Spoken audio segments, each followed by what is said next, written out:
and our Girl Scouts are going to lead it. You want to step out, ladies? That a girl.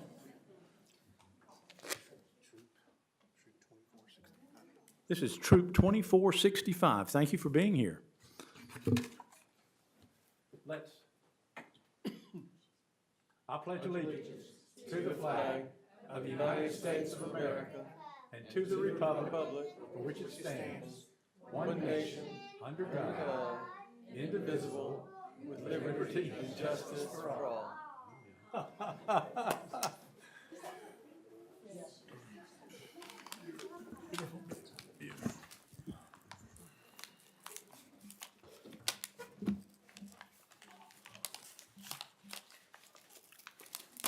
Okay, this evening, Ms. Charmaine Fun-Royan will do our invocation for us. Please, if you would, at our podium. And before you start, you are the new pastor at, Bethel Methodist Church in Oak Ridge on Haw River Road? on Haw River Road, yes, Okay. indeed. Honourable Mayor, council members, ladies and gentlemen, in Matthew 25, we read of Jesus speaking about leadership, and he says that leaders should not exercise authority over people, but they need to humble themselves as servants so that they can lead. So this is always my prayer when I do invocations at town hall meetings, that all of us, not just our council members, humble ourselves and lead the people with a true servant's heart. Pray with me, please. Gracious God, we thank you for this beautiful day we had, filled with rain, which signifies hope and life. I pray for every member of this town council, for every speaker. May this meeting be glorifying to you. May the decisions being made be to the betterment of the community. For those that do not agree with one another, may they do so with grace and compassion.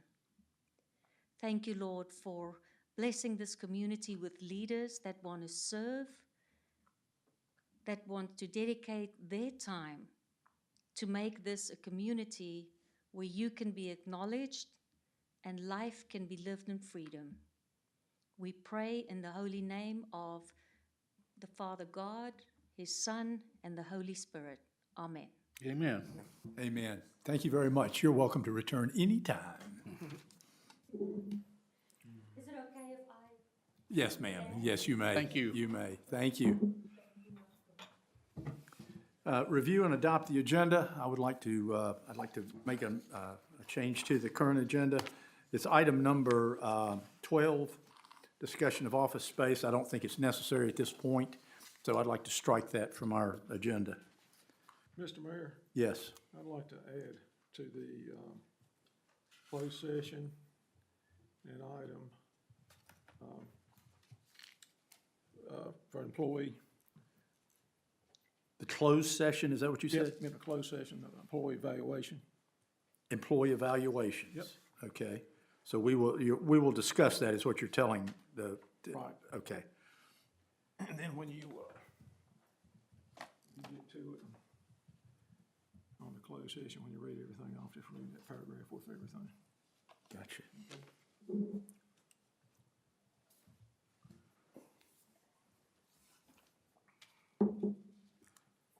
Okay. Do I have a motion to adopt the agenda? You do. Second? Is there any discussion? Mr. Rigsby? Aye.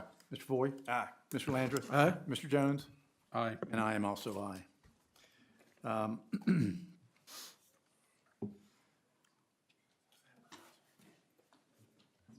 Nope, okay, we're going to pass by item number 3, if you will. This is we've got a young Eagle Scout that we want to recognize, and he's got a conflict with his schedule. We have a guest speaker. I'm going to turn this over to Mr. Foy. All right, thank you, Mr. Mayor. Mr. Mike Ritchie, my Assistant Superintendent of School Safety and Emergency Management with Guilford County Schools, is with us tonight.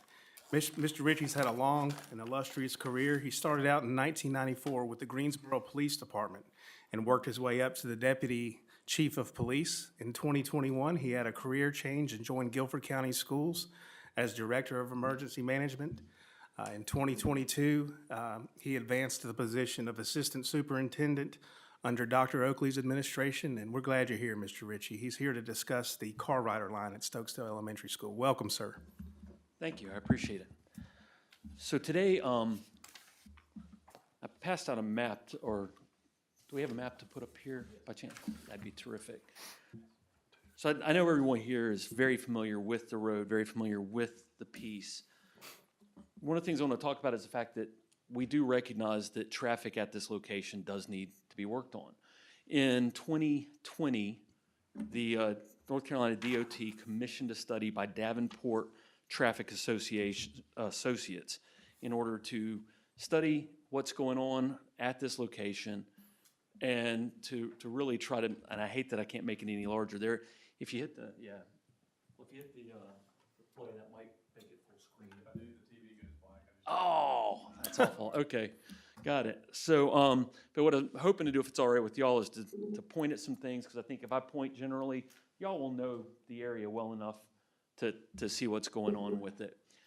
So in this traffic study, they examined about 19, 20 different scenarios to look at and really came up with their number one recommendation based off of all of the rules, regulations, and laws set by DOT around public transportation around the areas.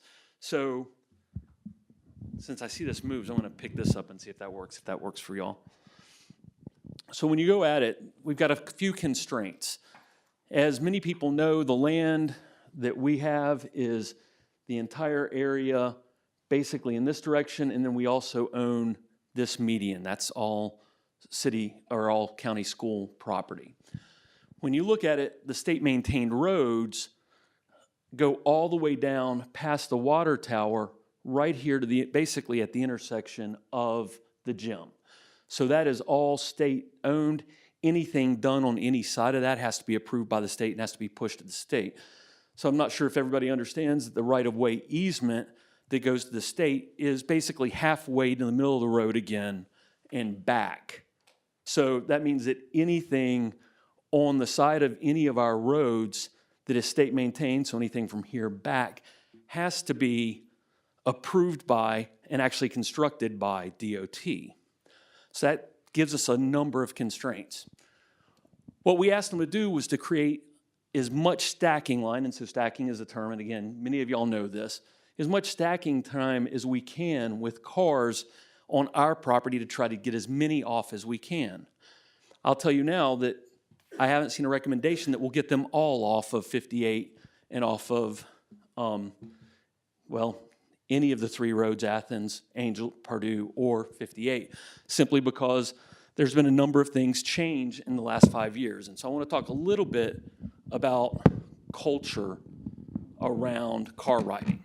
So when the school was built and when all of our schools were built, the basic formula, and I'm leaving out a few little steps here because there's not a reason to get into the minutia of it, and I'm not a traffic engineer. As he introduced me, I'm a cop. That's what my background is, and I'm not going to sit here and play traffic engineer. I have a tremendous amount of experience in traffic, but not the design of roads. But what I do have is a lot of experience in the way the schools work, the way we put in, and again, looking at this.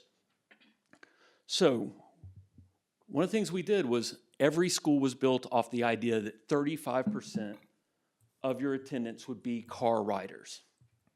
65% was busing, 35% was car riding. So COVID and just our overall culture has changed to the point to where we're almost reverse of that now. Okay, we're almost reverse. We're somewhere, depending on which school you are, somewhere between 50 to 60% car ridership and then 40 to 50% bus ridership. And Stokesdale is no different. So what that means is that increases our car rider line tremendously. And so there's no doubt there. And this is at every school, basically across the state. But definitely I can speak specifically to Guilford County. Every school in Guilford County has this issue. So what we're doing is we're trying to figure out as much as we can how to put more stacking space in. Now the problem is that you've also got to get it out, right? Once you get it in, you've got to get it out. So you have to fix the intersection going into the school and coming out of the school. And they have to be connected. If they're not connected, then it's not going to work. And so with us, any transportation plan is approved and recommended by DOT when we're in the county. It's by GDOT when you're in Greensboro, and it's by High Point DOT when you're in High Point, because they're the ones who govern this and govern our work. And liability-wise, we're not going to make improvements or changes on our property without having a specialist attached to that. So an engineer is going to be attached to anything that we put forth. So that's where we're at. So the idea, so I'll go back to the map. And so the idea is that what we'll do is they will make a right-hand lane go further out off of 158. Your stacking line will come in. We will add on our property. And so DOT will pay for any of the improvements that happen outside of the school. We'll pay for any of the improvements that happen inside the school property. And we're committed to make that happen. So we will use part of the bond money that was passed 2 years ago. We will use that for this project. So what we'll do is the stacking line will come. If you remember, for those of you who are parents now, you know this better than I do. You come in and you go all the way around to the front, you let your child off, and then you come back out. What will happen here is we'll come in, we'll create 2 twists and turns. We affectionately call them snakes, because that's what you're doing. You're snaking around. And we will make this 2 lanes of traffic through, and car drop-off will now be at the new front of the school, not the old front of the school. One other thing that we're doing to help this is we are going to separate the bus traffic. So the bus traffic will come in, if you remember the old entrance that hasn't been used for a while up at the front, that will be moved over to give a little bit more distance. And then we'll use the bus entrance at what was the old front of the school and currently the car rider line. And so that's up here. That way you don't have to worry about a bus coming across the double yellow line and trying to get around to drop off kids down here. So that will be completely separate. And that was one of the major points of this study, was that was a safety concern. So on our end, what we will be doing is a lot of concrete work with creating parking lots, creating new lines, and then adding laneage and paint and everything that needs to happen for this. And then we'll come in. As you come in, you'll come out. You will not be able to turn left on to the Tower Road. You'll come up and you'll come to Angel Pardue, and you'll either go straight or you'll turn it, and we'll have coordinated traffic lights here. And that is the crux of making this work, is the coordinated traffic lights. Because without that, you're still going to get stuck in the exact same spots we're getting stuck today. So that's an overview of it. And DOT so I know that one of the issues has been from the very beginning of this plan. And so I just want to, when Mr. Logan and I came out and spoke with Mr. Foy and Mr. Jones, one of the first things we talked about, and I was very quick to mention this because I believe it's true, is that in the past it's always been DOT said it's up to the school said it's up to DOT. So the very first thing I said to them was, that's not what we're here for. We're accepting our part of the responsibility. We're going to make our part happen. So that's why I'm here tonight, to commit to y'all that this will happen. So with DOT has started clearing their funds. So this study in this program where the funds come out of for DOT is called the Municipal and School Transportation Assistance Program. And they have started clearing those funds out and moving forward with all these projects. And this project is in that queue to be funded. So right now we're coordinating with DOT to get the timeline to get that to happen. So that's kind of what we're here for. That's what I was coming to present. I don't know how you want to handle questions or anything along those lines. We'll have an open comment section. Let me ask one question. Certainly. Have you been able to determine how many cars we've been able to add to the snake? So that line would add somewhere in the realm of 80 cars into the line from, sorry, trying to make sure I get, because I know it's being recorded. So because we're gonna be counting the line from here, it's somewhere around 80. When you look at this right here, this is all double. And I know that one of the questions that I had from people before was, that makes them nervous with small children. There is a way to make that manage, and would be managed with that. But if we had to go to single line because the parents were nervous about the double line there, then that would remove 4 from that. Will the traffic still be allowed to back up, or will it need to back up onto Athens? There's a good chance that it will still back up on Athens, and that's the reason why I'm making sure you understand this, because right now, that is using every available space on Stokesdale property. And the only other option we had was putting the buses behind, but unfortunately, putting the buses behind the school on the 68 side created traffic issues on 68, and it also, there's no place to put the kids when they get off the bus. They have to walk in the rain and the weather because that's the back entrance to the school, or the back loading dock to the school in that area. So, because we examined that as well. That was one that we looked at that we liked, except for the fact that the kids don't need to be in that part of the school. And there's no way to keep them dry in bad weather and protect them from the weather. So with this, with the increase, so the other part of the culture that I didn't mention, so a few of us in this room are probably older than a few of the others in the room. Okay, so I'm just gonna put it that way. When I went to school. Hold on a second. And, Now you've insulted him. Mr. Jones. There's audio in this room playing that I can hear. I'm concerned about it being picked up by the town's recording devices. Oh, I apologize. Does someone have, it's off? It's off. Okay, but there was audio. I'm not hearing things, right, guys? and he asked that right when I mentioned age. I'm a little worried there. Sorry. Making sure I'm not the only one that was hearing it. No, I think the rest of us had some of those voices going on as well. So when you're looking at it, when I was sent to school in the morning, my dad opened the door long enough for me to get out of it to get to the bus. About the next generation, it became they'd stay at the bus stop with you.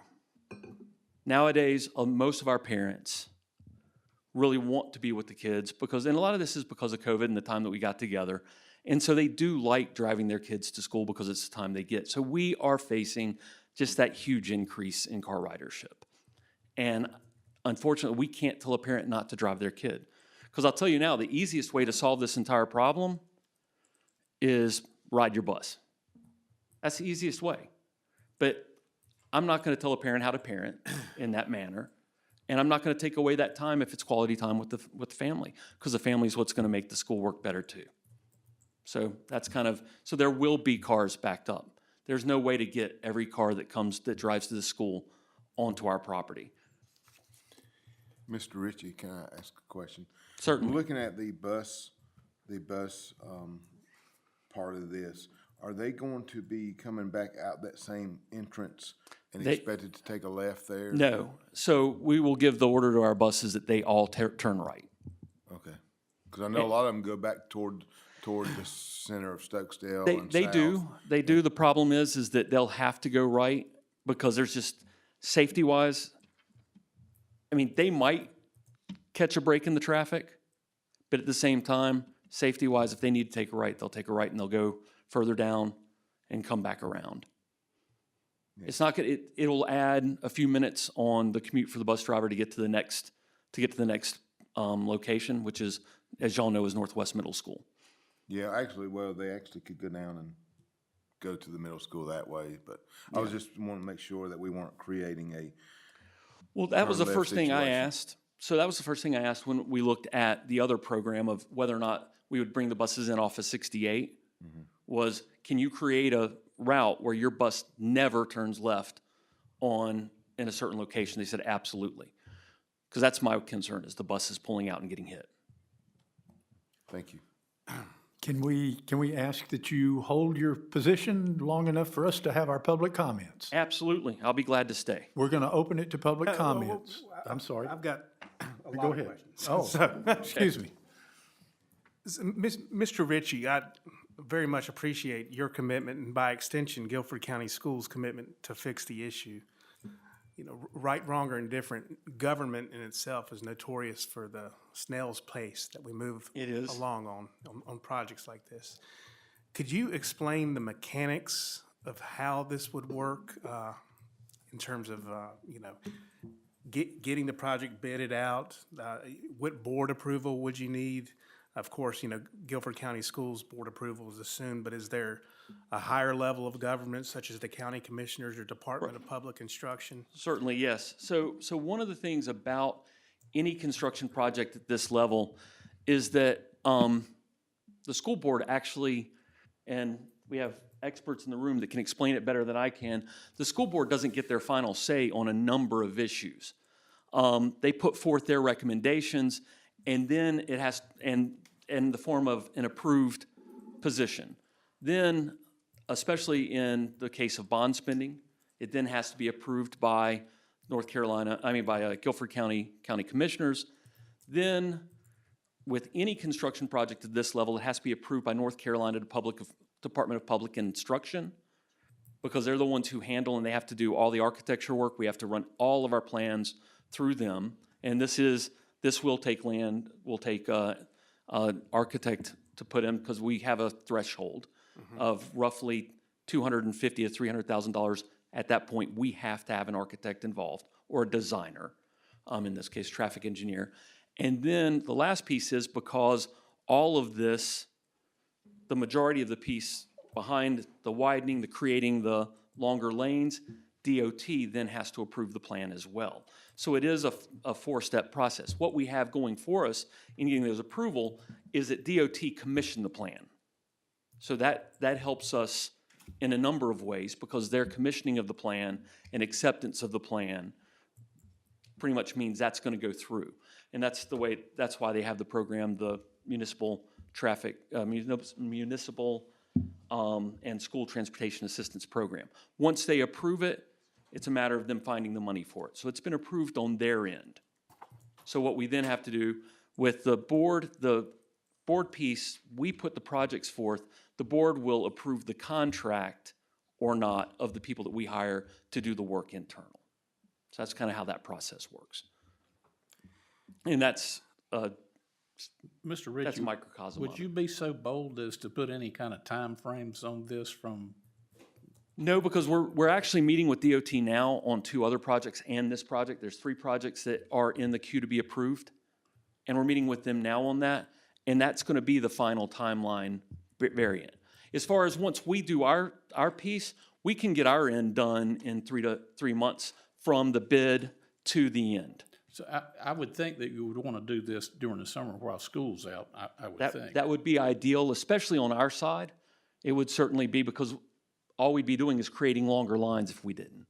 Okay, so this is November. Can we shoot for next summer? I would love to shoot for next summer on our end. On our end. DOT, I can't control. I don't want to speak for DOT. We got that, but these, Yeah. as I understood it from what you just said, this could be done independently. So part of it The- can the- be, The traffic lights could go in right now, or the school's work could be performed right now. We need both. ours can. The only thing that we've got to be very careful on is we can't move the buses. It'll be very difficult, and sorry, I'm a visual guy, so I speak with my hands, and I apologize in advance. No problem. I was once told that if I taped my mouth shut, I'd flap myself to death. So we'll look at this. But when you're looking at it, in order to get all of this done, to get this whole line in, and again, I don't mind trying to get it done quicker, but we're still going to have to keep a lot of our line in, because I can't move this for the bus line until DOT approves the project. Because that's all part, this is on the roadway, this is all the DOT roadway part. So they have to be the ones that lead that. And if I can't create that entry, then I've got to keep as much of this the way it is now because I'm still going to have to pull the buses this way. That's where we get into needing the DOT to be on board at the same time. And I'm not saying they're not at all. I'm just saying that I'm not 100% sure of that. Well, they're certainly aware of this problem. We've Oh, spoken to absolutely. them in this And they're room also, and they're several committed to times. do this project too. So I feel good about that part. Other council member questions, please? Yes, could you explain the bus part and needing, and where the DOT would fit in on that? Certainly. So what comes in is, this is not the current entry point that is here. If you remember, this is the current entry point. Okay, Okay? So it's back up here, and that's what that gray section means. That's what that is. So the buses right now could not make that turn in a way that would not put them in the other lane of travel. If they're coming from the right at all, and if they're coming from the left, it of course opens up because it's so close to that intersection. So what is designed is, this is a double, this driveway here, the design is double the size of this driveway to accommodate that turn and that need for the turn. And it also puts them further back so they can get the space to turn around and come back through that driveway. This is a DOT entrance into a highway. So we cannot do that without DOT approval. Now, the project calls for them to do that. For DOT would be the ones who would be making that part of the driveway.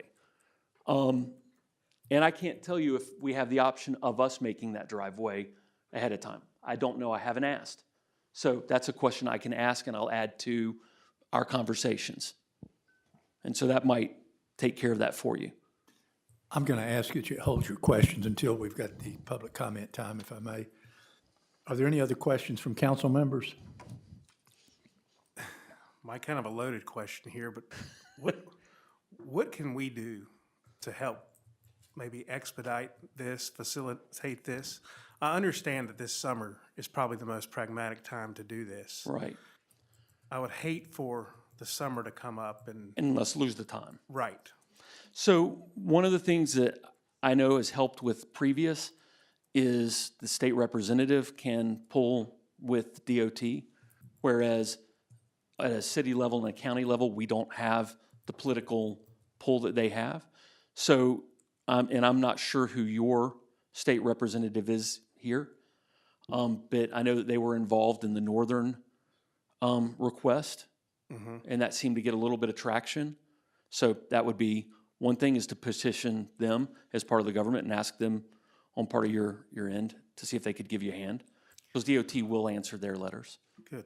That would be Mr. Philberger and John Blust. Okay? So, That would be a place to start. wonderful. Are there any other council questions? We're going to have public comments now. Start with David Coates, please. Thank you for joining us. Thank you, Mike. Oh, yeah, absolutely. And I'll stick around for a little while. Please. Mike, you might want to stay right there so everyone can hear your response. Okay. You can come back up. Hi, I'm David Coates. I'm newly elected, not sworn in yet, a member of the Guilford County School Board from District 3. And I'm here just as a private citizen tonight. Even if I was in the school board, that's what I would be here for. I just want to commend Mr. Ritchie. I've been listening to this very carefully, and I think he's explained a complicated situation, in ways that are understandable. And this map is helpful. And I had asked to be on because I wasn't sure how this meeting was going to unfold.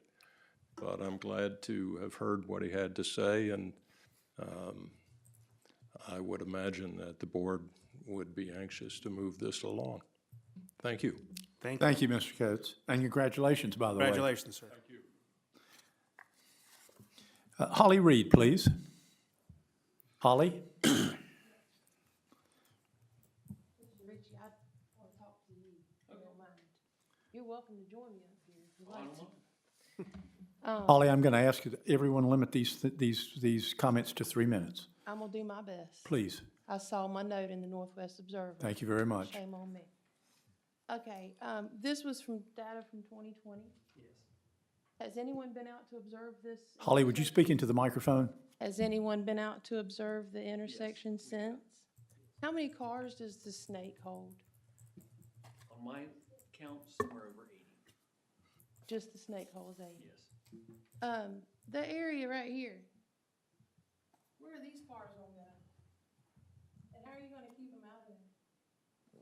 This area right here between the intersection and, Holly, that was a question I asked, and he said they still would be back in that they area. would still be They're there. still gonna back into it. So the snake is 80, that's 15. 60%, Mr. Foy, you said 457 kids this year? Is that right?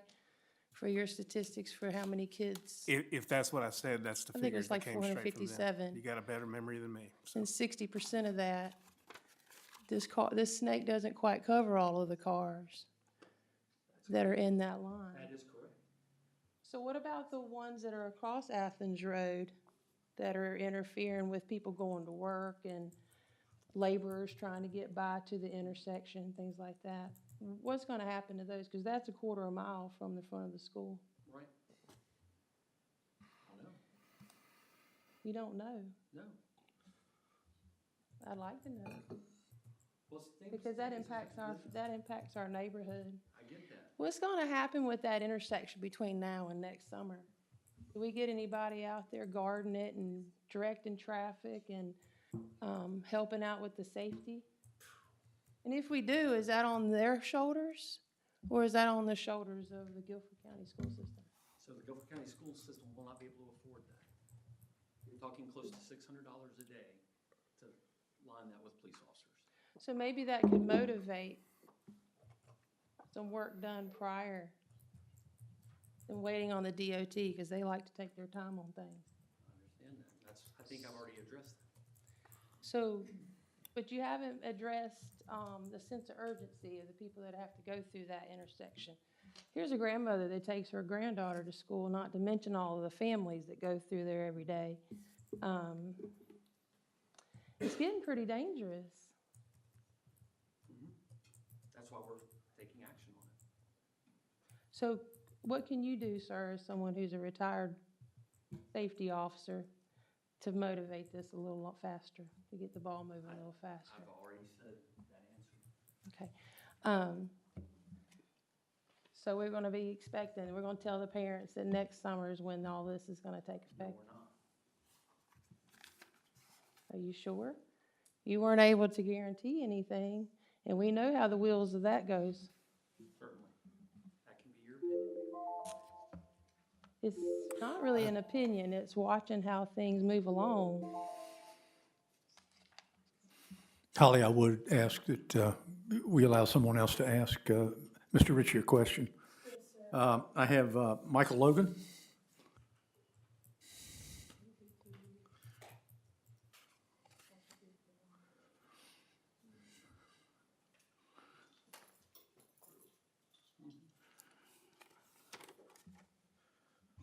How are we doing this evening? Great. Thanks for coming.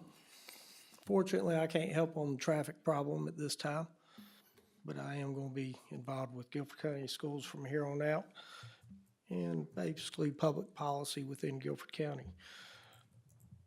I will give you some good news, though.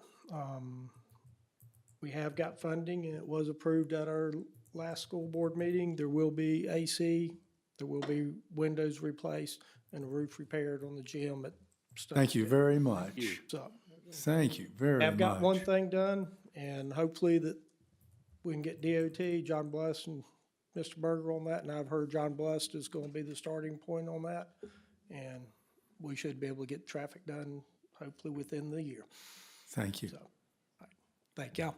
Oh, one thing, at previous board meeting, my email address was given out. I wanna say it was incorrectly given out.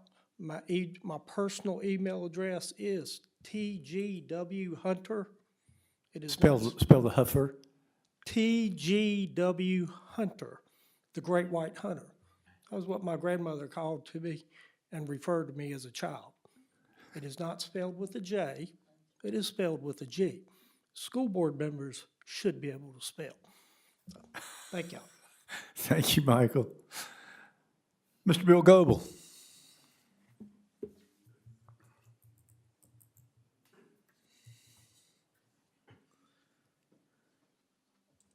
Thank you for being here, Bill. Hey, thanks. Thank you for having me. You got the whole team here tonight. Looks that way. Yeah. Mr. Ritchie, great presentation. Good job. I just want to thank everybody for the town of Stokesdale, the people here in this room, and the people of Stokesdale. They've been terrific to me and my wife. We've made a lot of friends here that we didn't have before, and if nothing else, that's a blessing. My wife and I talked about all the doors that God opened to get us to absolutely run. In about 2 weeks before early voting, she said, "What happens if God closes the door on election night?" And we spent a long time thinking about that and praying over it. And we're at peace with it. We said, if he opened all those doors and he closed the door on election night, there's another door that's going to open. And we'll wait on him and decide what to do. Thank you for having me for all these times. Thank you. Thank you, sir. Thank you, Bill. Appreciate it. I'll open it up to the floor. Is there anyone else who'd like to make a comment, good, bad, or indifferent?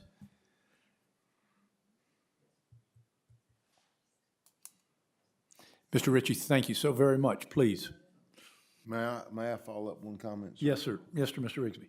I would just like to just take a moment and thank both Mr. Logan, Mr. Goble, for coming to our meetings, being active with the town of Stokesdale. That's something that I can say in my tenure has increased dramatically from a school board representation. And I just want to thank both of y'all for doing that and your service. And hopefully we'll continue that relationship going forward with the school board elect. And because we definitely have a lot of issues in the Northwest District, school related, that we need some help with. We would extend that invitation to you, Mr. Coates. Please come anytime. So I just wanted to close, if I had a second, to say, again, the reason why I did not guarantee is because I can't. Because not everything is within my control, and I'm only going to guarantee that I can.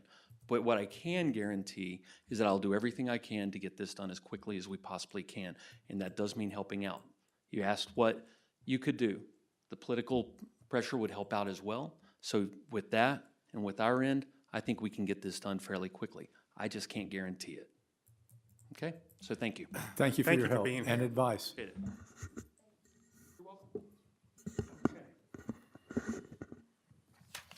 Review and adopt the minutes. I make a motion. I'm sorry. If you would, Mr. Yes, Mayor. I'd like to make a motion. We're all going to follow up with this anyway with the state representatives, but just so we've taken a shotgun approach to it, I'd like to make a motion that we asked our town administrator, town clerk, Mr. Wagner, to compose a letter to be sent to Senator Berger, Representative John Blust, with the salient points so far as outlining how, or the problem we have and what the proposed solution is from Mr. Ritchie, and ask them to advocate with NCDOT to move this project ahead at all possible speed with the goal of starting next summer, if possible, and have it completed by the start of the new school year. And I'd further like to add to it to have the mayor sign it. If he's in agreement with the letter, he would have the final approval. That's your motion. I'd like to amend that motion, also add an amendment to it. I would ask that all council members sign that letter. I agree to that. I'll second. I'd like to make also a friendly amendment. Could we add Michael Fox? He's the chairman of the DOT board. He's also a Guilford County resident. He has spoken in front of this council before as an attorney. As a recipient of the letter. Yes, because Yes. he is the appointed head of the DOT in North Carolina. So Okay. I think he'd Would be it- a very amenable contract Would for would a us. carbon copy be sufficient? Do we need to? I would actually, like to address him as equally as the two Okay, representatives. all right, just want to be clear on that. I'll agree to that. Okay. Is there any other discussion?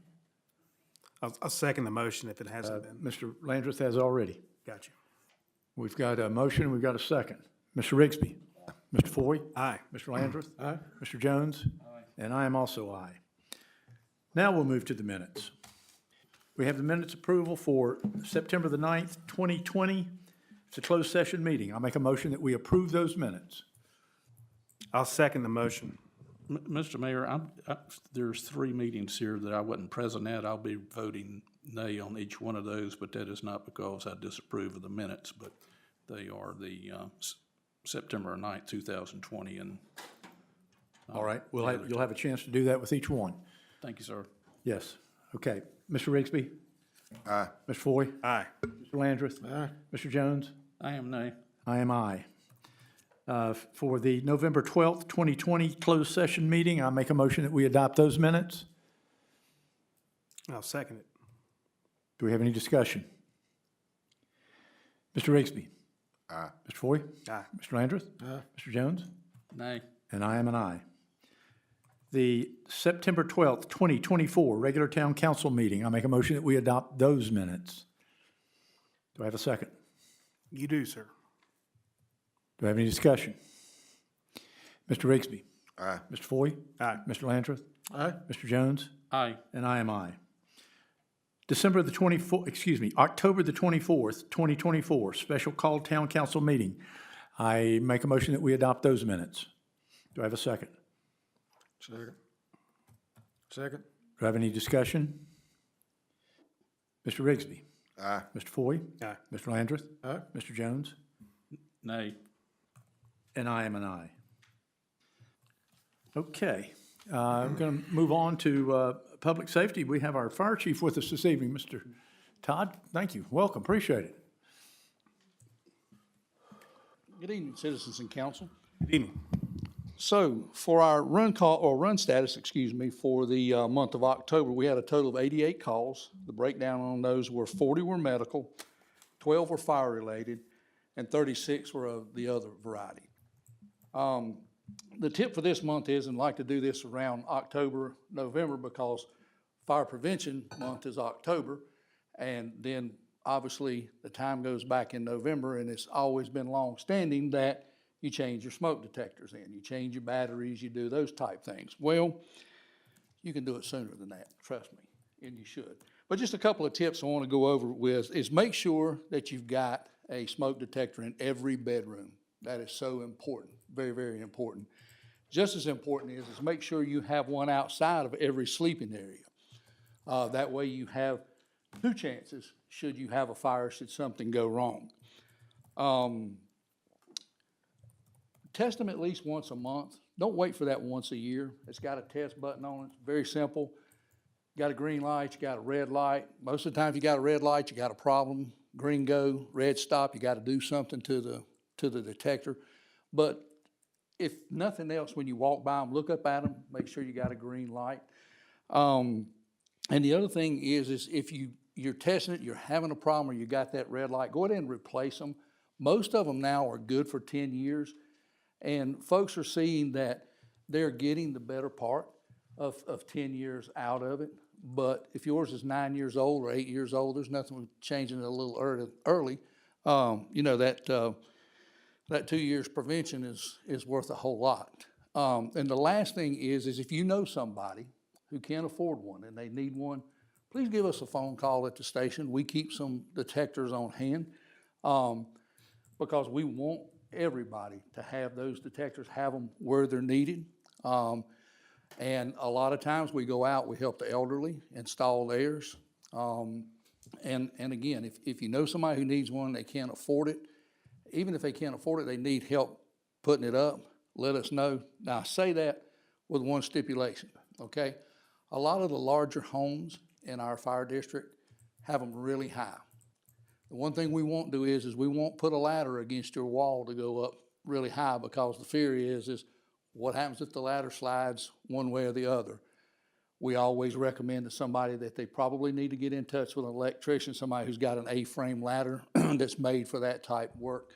We'll come out and see if there's something we can do, but if you have one, you can install it, you know someone, parent, someone elderly, let us know, or just someone who can't afford it, and we'll by all means get to them. We'll make sure everybody's got them. Other than that, Do you have a problem with us putting that in our Facebook posting? no, like I said, we put a lot in. It's kind of out in the community. A lot of people know it when we go to do events. We take them with us in case people need them. So we get people who call the station all the time and say, hey, I've got 2 detectors gone bad. Can you help me out? We'll take 2 detectors. We get the address. We set up a time to go out and meet them and put those detectors in for them or help them. They may say, hey, I've got the detectors. I just, I'm elderly. I can't put them in. We'll go help them out. So it's out in the community. There, we install and give away several a year. Thank you, Todd. We really appreciate it. Yes. Mayor, if I may, sorry. Chief, Yes. I'm aware, but I hadn't had one in my hand, that they have some smoke detectors out that have like batteries in them that are supposed to be good for a long period of time, 5 or 10 years. Y'all have any experience with those? So most of what we're starting to buy now are the 10-year batteries. If you go back for a while, and anybody in here in construction will probably know, there was a phase where they put detectors in what we call in series. So if one went bad, they would all alarm, letting you know, regardless of where you were, that you had a bad detector. If it was a battery, it's okay, we could help you out. If it was an electrical issue with the detector, then you were gonna have to have your electrician to come in because there could have been some other problems with it. But thus far, what we're seeing, and we've just really got into the 10-year detector part of it, we haven't had anybody to call us back and say, hey, this thing's only lasted a year. Okay, thank you. Everybody have a good evening. Thank you, sir. Good to see you. Okay. Mr. Wagner, would you like to cover our sheriff's report? Sure.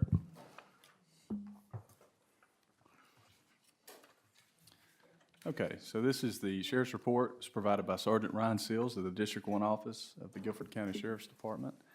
For the month of October, the Sheriff's Office responded to a total of 164 calls for service in the Stokesdale town limits, resulting in 10 case reports. Of note, there were no significant incidents or crimes trends in the town for this month. Calls by type.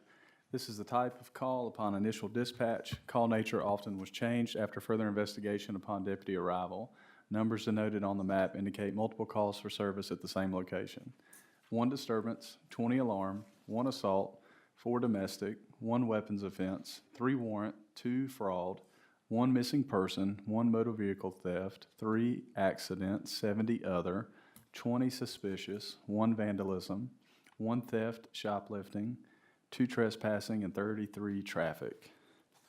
And that's all for the sheriff's report. Thank you, sir. Administrative reports? Yeah. So I've put the administrative report in everybody's packet, so I'll just touch on a few things. I'll start off with the water system report. This is something that Mrs. Hunsucker puts together for us. So for the month, we had 13 water meters installed, 38 water meters in stock, 13 applications for transfer of service and water meters in, 17 water meters in application on hold for builders, 17 work orders, 68 811s, 838 water bills mailed out, and 15 reservations or rentals.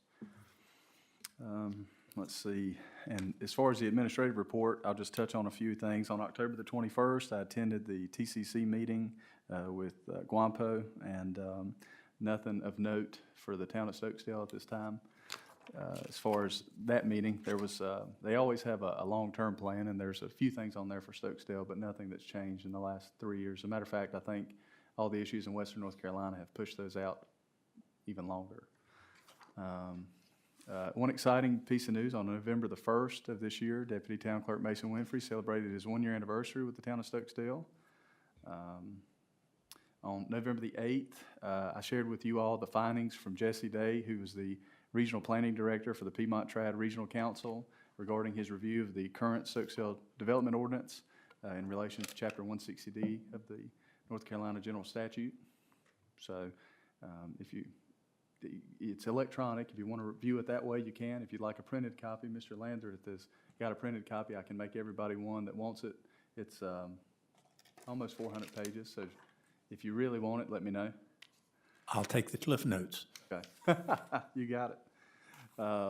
as just a reminder, today, it's a little late, but, and I'm sure Mr. Stevenson will touch on this a little later. Today is the deadline for sponsorship forms for the 2024 Stokesdale Christmas Parade.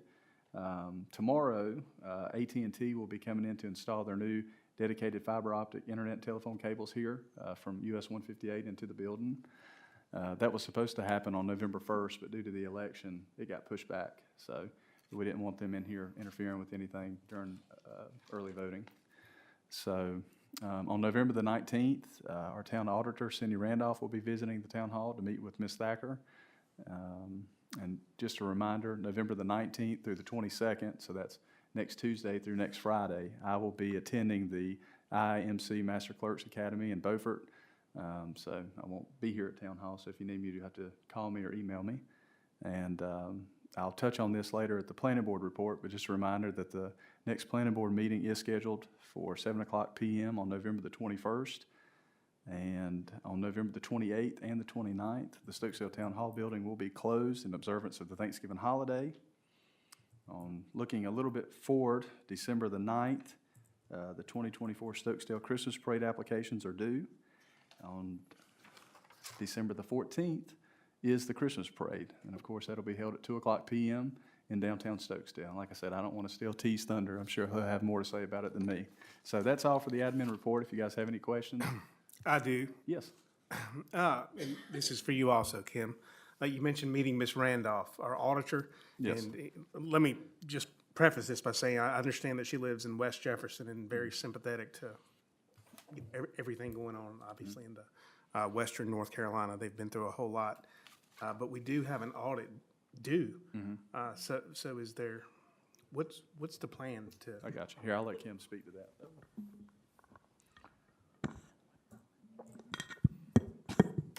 The plan, I actually had that in my notes when I did my Okay. financials to go over that with you guys.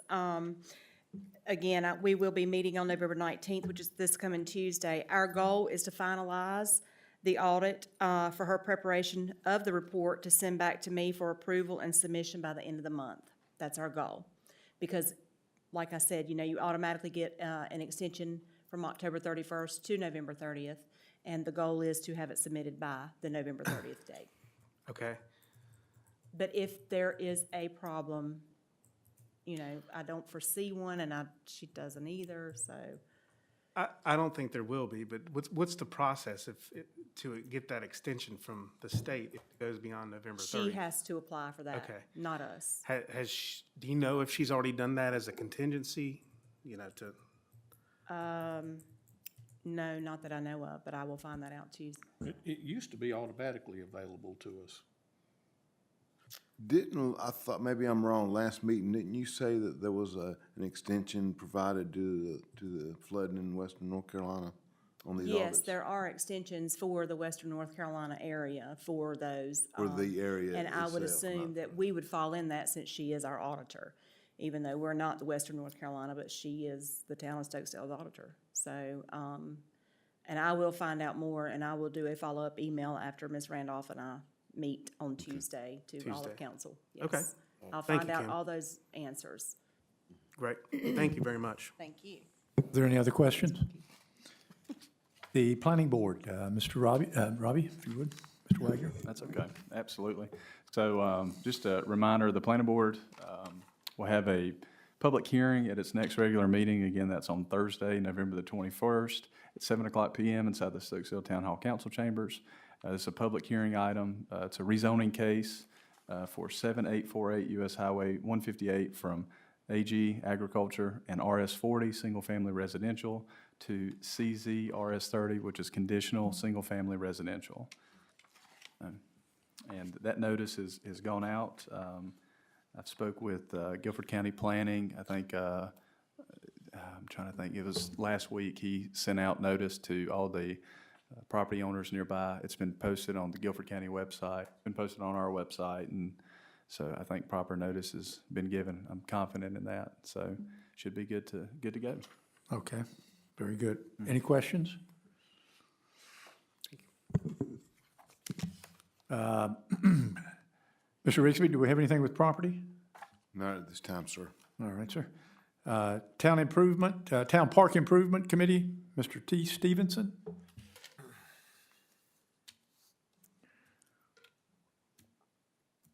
Good evening. Good evening. Quick update on the Park Improvement Committee. Certainly, we know that the primary concern that we've been talking about here for the last several months is lighting of the soccer fields. And Mayor Pro Tem Foy will be giving some additional discussion on that tonight under item number 10 on the agenda. This is actually a continuation from last month's meeting, so there'll be a lot more information available there. We are continuing to discuss, this sounds like a broken record, but we are continuing our discussion with our existing security provider, discussing ways that we can add security to the basketball, pickleball courts. And the reason it keeps going on is because there's new ideas coming up and new research being conducted so that we do find out what may or may be feasible and the best option for that area there. We are continuing to discuss additional improvements, but we have kind of put those on the back burner for the time being, pending the result of our decisions regarding the lighting of the soccer fields there. We do have another park improvement meeting scheduled for Thursday, December the 5th at 5:15 in this room. And we will actually be open to the public. Anybody that would like to come is certainly welcome to do so. That's kind of an update on the Park Improvement Committee, and if I may take just a minute or two to ride along with what Mr. Wagner was talking about with the Christmas parade. I have been involved on the events committee with the Christmas parade. Today is the cutoff date for sponsors for that. I'm very pleased to announce that we've got 20 sponsors already signed up for this year's parade, and very appreciative. Some are repeats from last year and previous years, but we also got some new people that for sponsorships as well, which I'm very pleased to see also. So we've got 20 of those, and thus far we've got 26 parade entrants signed up for the parade. I think we had about 64 total last year sign up, and we do have still another couple of weeks to do that. I have sent out some emails. We'll be making some phone calls to see, just touch base with some others that had been in the parade previously and see if they have an interest on that. But we're looking forward to a big parade this year. The marching band will be back in the parade this year from Northwest High School. They were on another location last year, and we missed them. So we are glad that they will be back in the parade this year. So if you had any questions about the parade or about park improvement, feel free to give me a shout out. I'm available. Any questions now? Thank you, T. Okay, thank you. Thank you, Mr. T. Financial reports. Mr. Kimberly? Okay. All right, we will start with the general fund. Okay, with the Bank of Oak Ridge. This is with our CDARS and our regular savings account that we have with the Bank of Oak Ridge is $2,734,000. $2,734,654.78. Fidelity Bank checking is $490,593.20.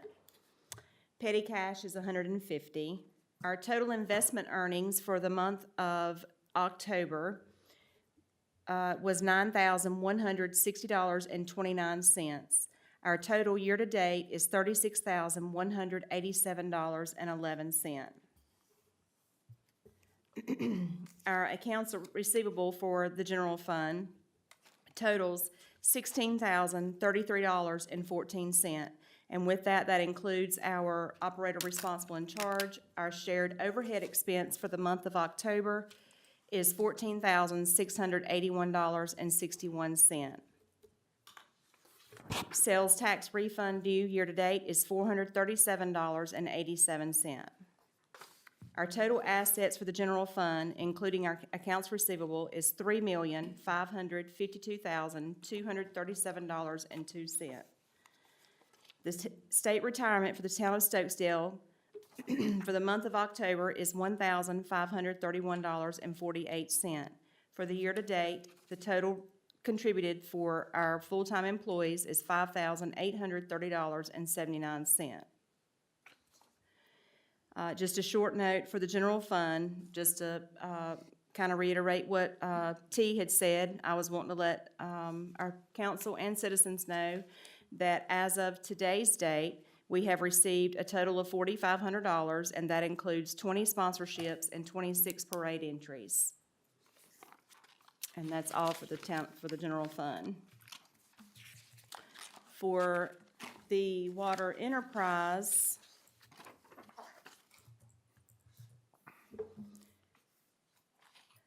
I will go ahead and do my notes for that one. We purchased, from the last meeting, our last council meeting, we purchased 8 CDRs from the water enterprise account in the month of October at $100,000 each. $600,000 was purchased for 24 months at 3.50%, and $200,000 was purchased for 12 months at 3.75%.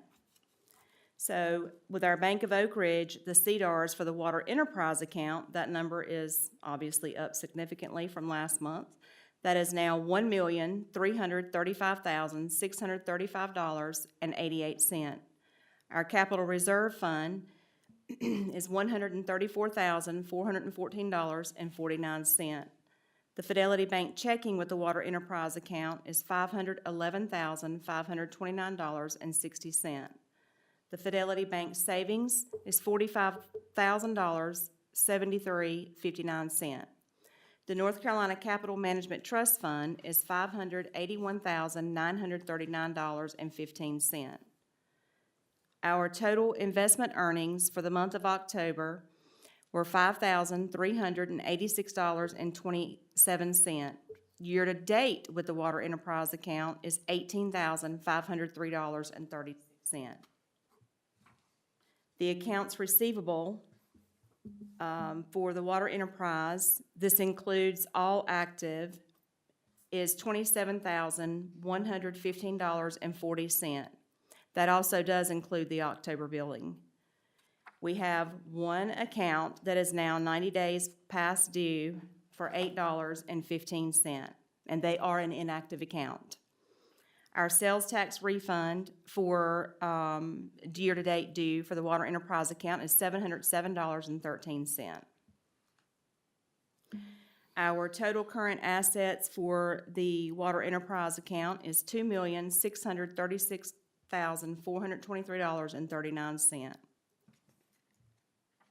The total accounts payable is $63,775.27. That includes $48,480.50 of recurring miscellaneous, and that includes the water enterprise shared overhead expense due to the general fund in the amount of $14,681.61, and our Gary Machunas, operator in responsible charge of $613.16 due back to the general fund.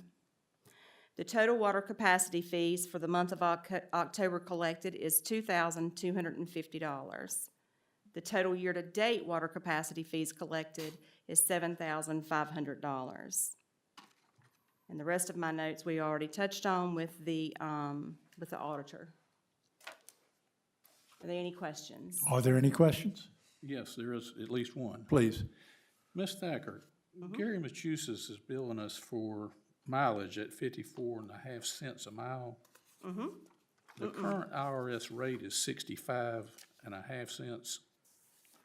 Is that on his end or on our end? We're not purposely shorting him, are we? No, it's actually 67 cents per mile for this, yes, it's actually 67 cents for the 2024 year. However, we are in a contract with Mr. Machunas, and The 54 cents is the contract. that is correct. That's correct. When are we due to renew that contract? Well, Is it annual? it's not due, I haven't seen not a deadline. I haven't seen an ending date on the contract. Okay. There's no termination date on it. I'll get it out and have a look at it if I want to pursue that. then. Okay. Thank you. Okay, you're welcome. Are there any other questions? Thank you, ma'am. Thank you. Very nice.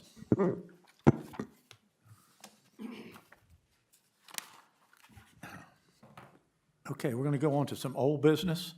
This is the consideration of cost proposals for the athletic field lighting project at Stokesdale Town Hall. This was carried over from our October 10th, 2024 meeting. Mr. Foy. Yes, sir. As Mr. Mayor indicated, this is a carryover from last month's regularly scheduled town council meeting. Before that, we had a standalone special town council meeting where the potential vendor came in to visit us and present the project himself. It was a good meeting. We continued this item last week so we could get the kinks work out with Duke Energy as far as running the three-phase 420 is that the right figure? 480. Volts, 480 volts to the park. That has since been taken care of, and they will do that. Luckily, Duke Energy does have the transformer in stock, so this should happen very soon. So with that, I do have a couple questions for Chuck. Now, you have worked with the vendor and put a contract in place, and the vendor's has agreed with he's good with the contract. And he signed the contract also.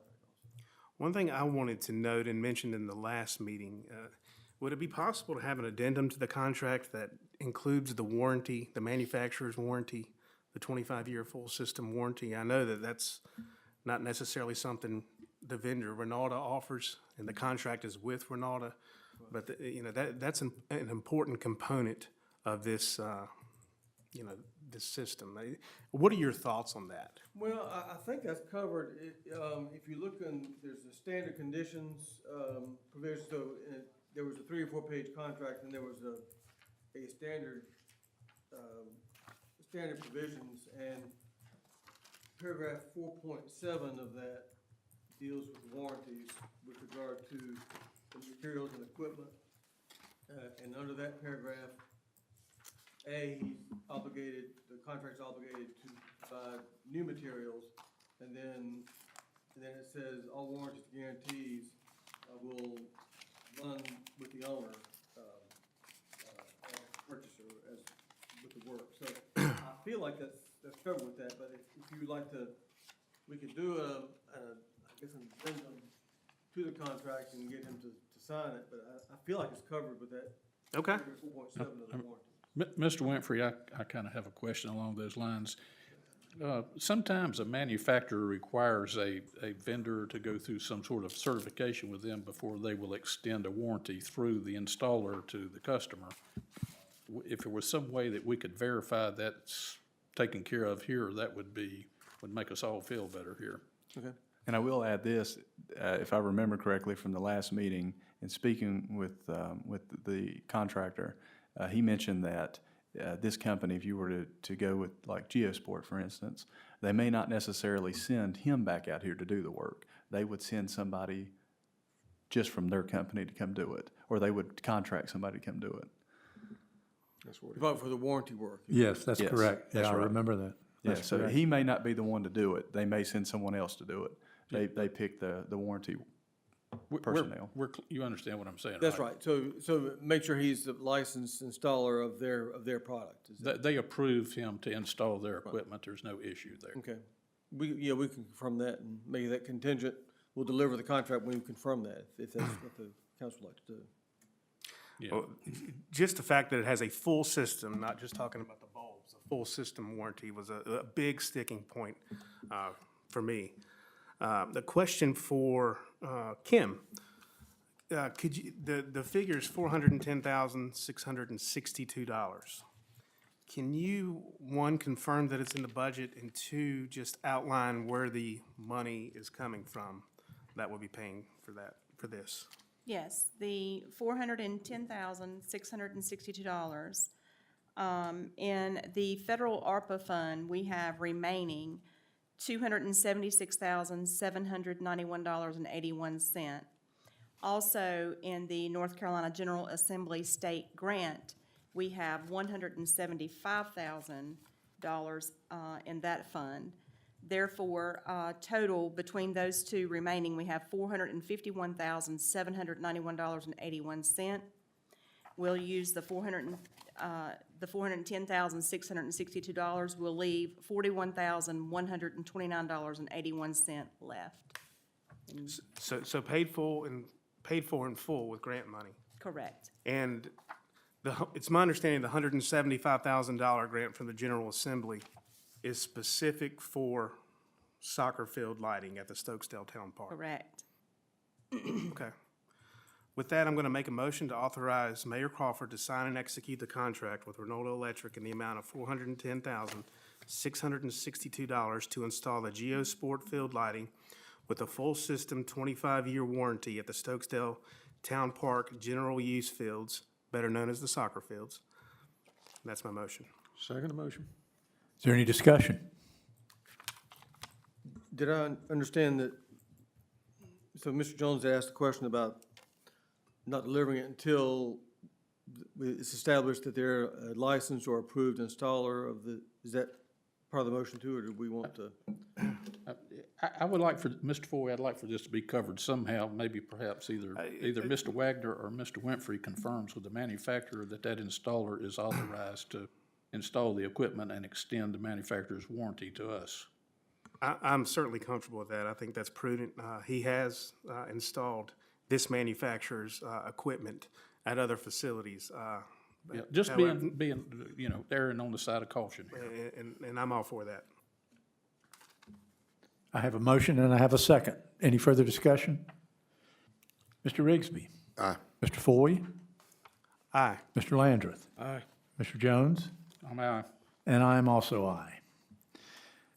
New business, consideration to provide water service to proposed development located on Plunkett Road in Forsyth County, North Carolina. Mr. Foy. This is my item. On Tuesday, was talking with Robbie, and he said he received a request from a developer who's here, Mr. Severs is here, to tie into the Stokesdale water system for a development that would be right across the county line in Forsyth County.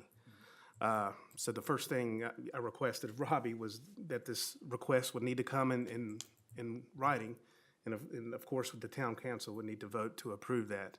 I also spoke with the developer. He called me also on Tuesday, and I reiterated the importance of making that request in writing, and I said I would look at the business case for the town of Stokesdale, whether or not this is a prudent move to do this. So that is what I have done. And I have some documents that I've put together to share with you guys. And then, Robbie, I emailed you what I'm about to share with, let's see, one more. If you could pull the presentation up. Can't really see it that good, but. So, am I understanding you correctly? If you try to put it in slideshow mode, the TV goes black? It pops up on the laptop, but not the television. Oh, man. I know. Okay. Well, before we get into this, Mr. Severs is in the audience tonight, so if you would like, your request is pretty self-explanatory, but if you would like to speak or, you know, field any questions the council may have, you may do so now or later, but just want to give you that opportunity.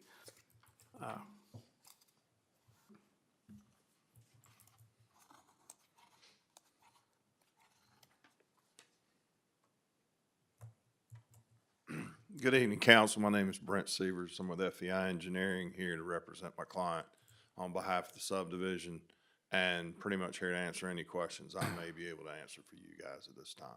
So if you need me, I'll come back up and answer any questions, or I can stay here if you want, or however you want to handle it. That's fine. That's fine. Okay. I think you have a seat, and if we have any, you can come back up. All righty. So when I looked together, and when I did this and tried to put together a business case for the town of Stokesdale to determine a path forward on this matter, you know, I looked at, one, the economics, how it would impact the profit and loss statement, of course, of the Water Enterprise Fund, but I also looked at this from a capacity standpoint. So the first slide shows, because we do charge an outside jurisdiction water rate of a 30% premium, this subdivision would generate, in theory, more revenue than a subdivision of the same number of homes in the town of Stokesdale. Just to put a pen to paper with those numbers, the revenue generated from a 64 single-family home development in the town of Stokesdale estimated would be $45,691 a year. If you subtract the cost of water from that, the total contribution to the water enterprise system would be $30,611. With the outside jurisdiction premium, the revenue generated would be $53,523 a year estimated, less the cost of water. The total contribution would be $38,443 to the system. If you could flip to the next page, this is taken from a Hazen and Sawyer, our engineer, study performed in, I believe it was 2020 or 2021. It's been a minute, but this shows the projections going out through 2060 on average water consumption per day, taking into account the growth that was communicated to Hazen and Sawyer at the time. So you can see in 2020, we were consuming about 110,000 gallons of water per day. At that time, we had a 300,000 gallon capacity per day from Forsyth County. However, as of note, about 18 months ago, we did increase, Forsyth County did increase the capacity that the town of Stokesdale could purchase to 500,000 gallons per day. Hazen and Sawyer's study showed in the year 2030, we would be consuming about 243,000 gallons per day. In 2050, 363 gallons per day. And then 2060, 414,000 gallons per day. So all those figures are lower than 500,000 gallons per day. If you'd flip to your next page, you just see a graph of that. One thing I would notice in looking at the graph that Hazen and Sawyer has prepared, in 2020 to 2030, the consumption nearly doubled.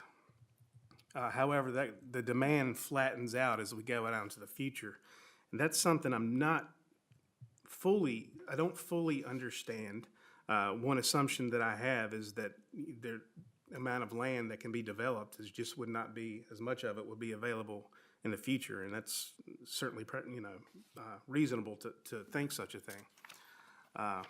If you flip the page here, and many thanks to Priscilla, our water customer service manager, for helping me with the data that's put together here. This shows our daily usage annually, average use annually, going back 5 years. So if you look at it right now and take the trailing last 12 months, our average consumption is 185,000 gallons per day out of 500,000 gallon per day capacity. Last year at this time, the trailing 12 months was 162. Previous year, 149. Previous year, 121,000. Year before that, going back to the fifth year, 113,000. So that shows that tells me the demand is significantly growing year over year, which should be no surprise. What we're seeing really is all the subdivisions and the rezonings that were approved in 2018, 2019, now being developed and fully built out, and we're seeing that in a number of increase of customers. A large subdivision that we approved about 3 years ago to this month, I believe, down the road, Blacksmith here, there's about 15 homes under construction, but they're still under construction and nobody lives there yet, but that'll be an additional 144 homes. So none of those homes are in these figures yet. Of course, there's other developments that we've approved, but much smaller in nature to that. So if you flip your page, this takes 60 data points and shows the seasonality of the water demand. So that's all that's 60 months of past history of what we have. Obviously, in the summer, we sell more water, or our citizens consume more water than they do in the winter, and you see that seasonality on this. So I take all this, I look at data to help guide me in making decisions like this, and sometimes the rearview mirror is a good source of information of where we're going in the future. Certainly, I take into account Hazen and Sawyer's study they did, but the last page is really where I'm concerned. I just look at how much on average that the town sells each year. And each year for the last 5 years, we've sold 18,000 gallons per day, more on average, year over year. So when I look at that and I just project that out into the future, and if you see the graph, I'm projecting linear growth. We all know that it's not linear growth. Some years will ebb, some years will be lower, some years will be higher.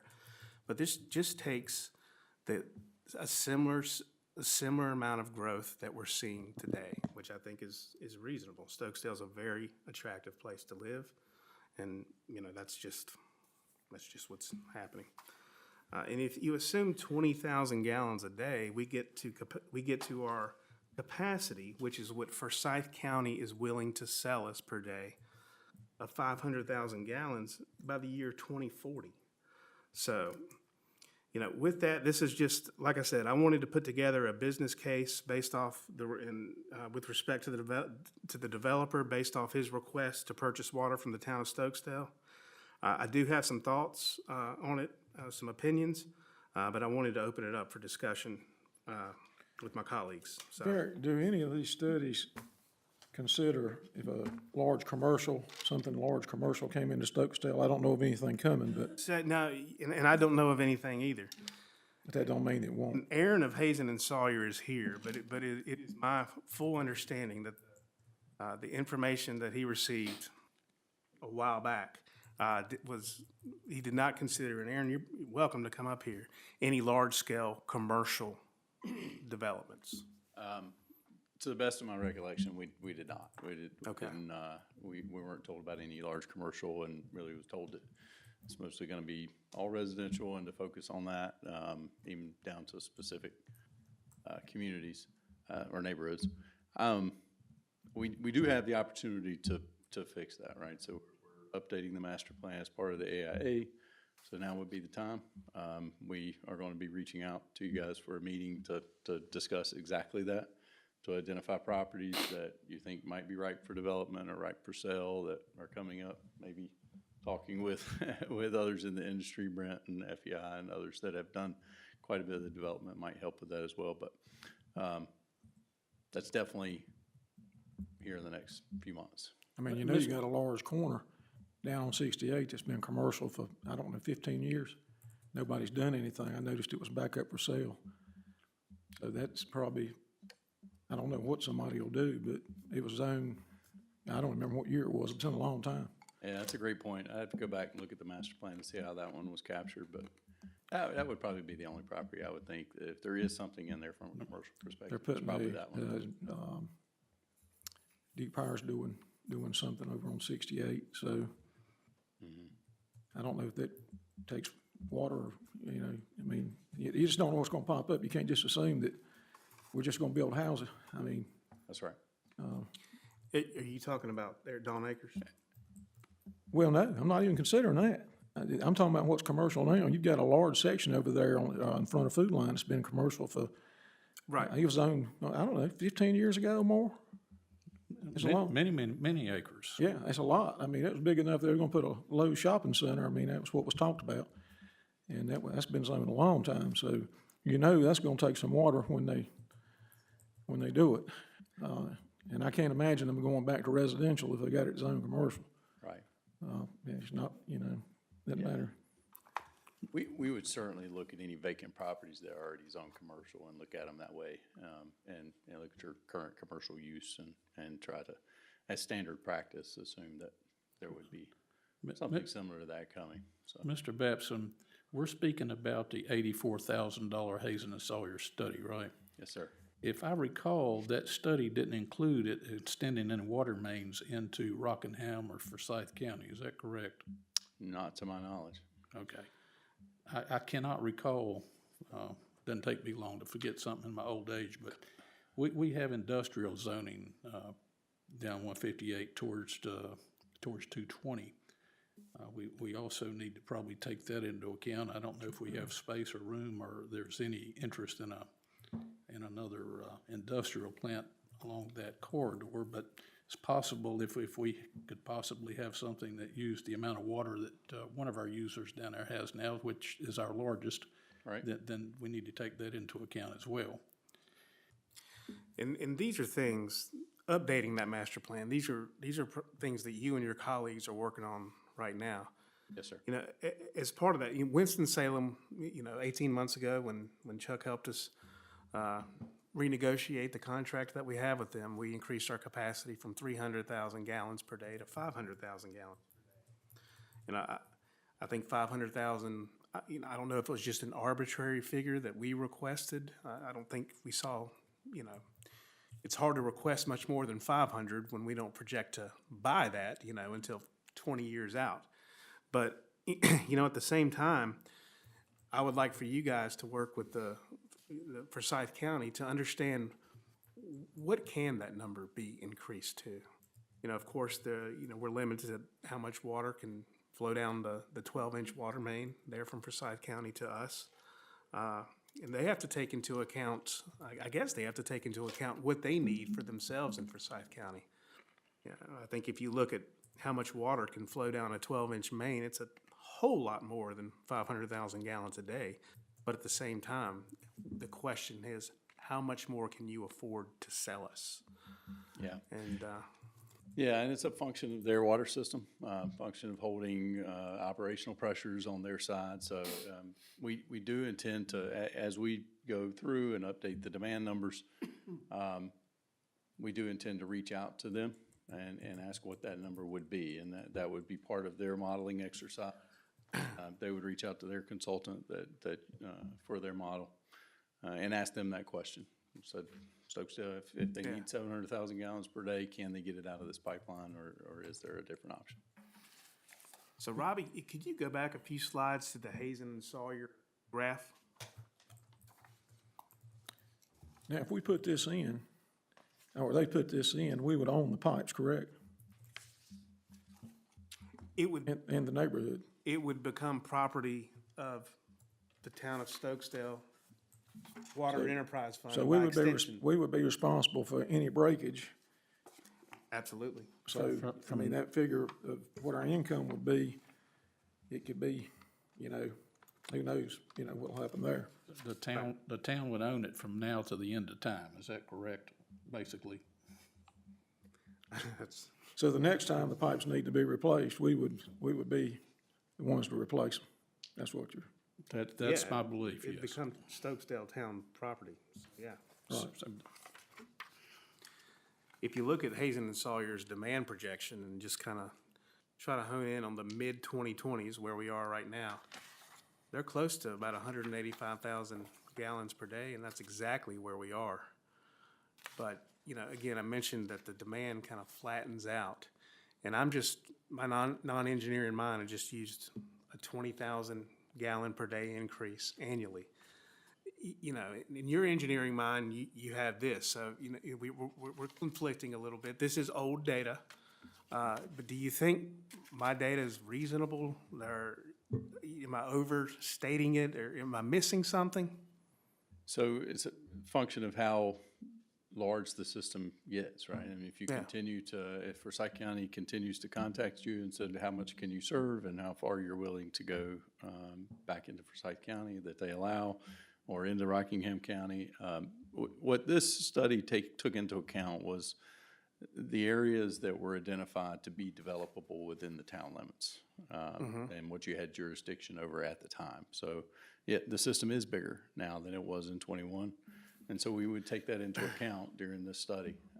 But I would encourage, at that point in time, the discussion around the master plan was, this is what we have, these are the neighborhoods that are coming, this is what we know about. These properties likely aren't going to sell, these likely, aren't going to develop. These may, and so those we used, and some we culled. And so we can have those specific discussions again that would be limited to the understanding of council or anyone else that could contribute. Or we could look, and we often do, look at what we'd call a build-out scenario to say, if this is your jurisdiction and it's never going to get into far into Rockingham County, it's never gonna get far into Forsyth. Assuming a reasonable build-out of the properties that are in the area, assuming the green space holds and the zoning requirements that are there, right? We'd say this is about as big as you could get, and that would cap the number. So to build on that, that seems like a better approach to me, rather than, and, you know, it's been a while, but if you're saying that you just worked with the town at the time, and you just kind of picked properties, like, nah, this will never happen with that property. Well, that one's probably gonna be developed. That's not the way to look at it. It's a bit of a, Yeah. that was how, That's how you were requested to look at it that's how by we your were clients. I requested to get look that. at it. I would suggest that there are potentially better ways, for sure. And that's, the better way is what I'd like to hone in on as we. And will you please make note that we weren't the ones that asked you? Yes. That's right. I think they That's know right. that. No one on this council was at those meetings. Yeah, for sure. so, but the demand does flatten out, and just, you know, those numbers conflict. Here, we don't, in your projection, we don't cross that 500,000 gallon per day threshold until we don't even do it in 2060, and that just, Understand. Yeah. And there are quite a few variables in there, right? And the biggest one being commercial.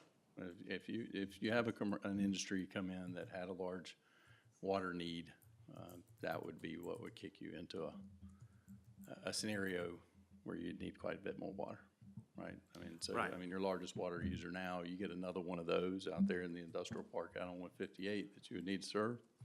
Yeah, that would be something that you really have to take into consideration that could change the game.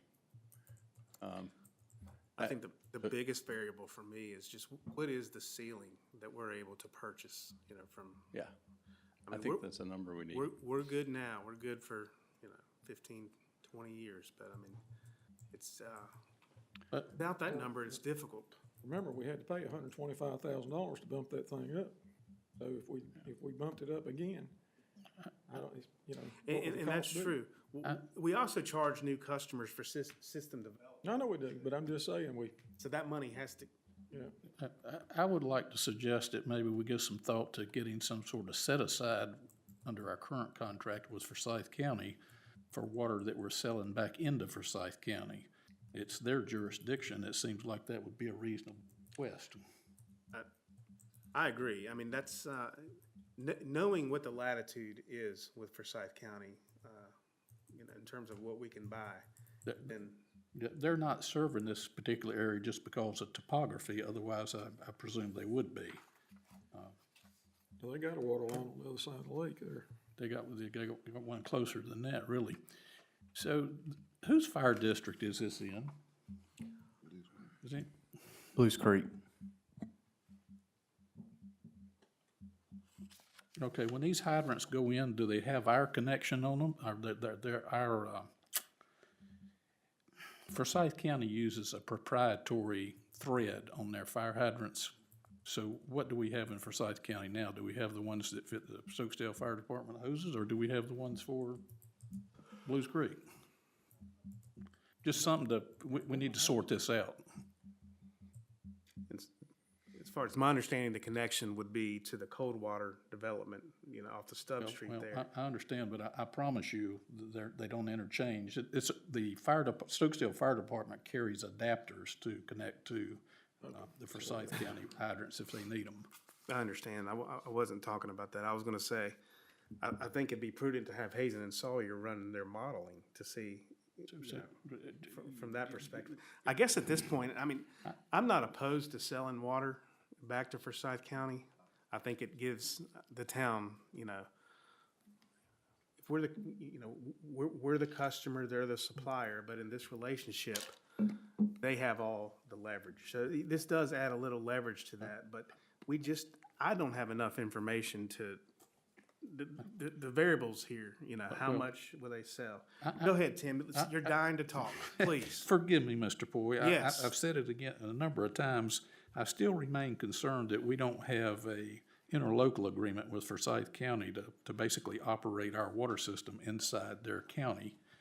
And I know at one time asked the town staff to try to get me a contact person to talk to him for Forsyth County, and that never happened because they couldn't find anybody that wanted to step up to the plate and have that conversation. So I still kind of think it's a loose end we need to pay attention to. I read somewhere in Coates and Cannon once upon a time that this was a requirement under state law. So, you know, I'm not an attorney. Mr. Winfrey is. You want to I don't know of any requirement that there be one. I did look into the question that I hadn't thought about before. I saw this on the agenda, on the question of can we assert eminent domain outside the town's corporate limits if we needed to for some reason to install or maintain or repair the lines. Right. But it turns out, so I did a little research on that, and we do have the ability to, in connection with an enterprise, that we can assert if we needed to.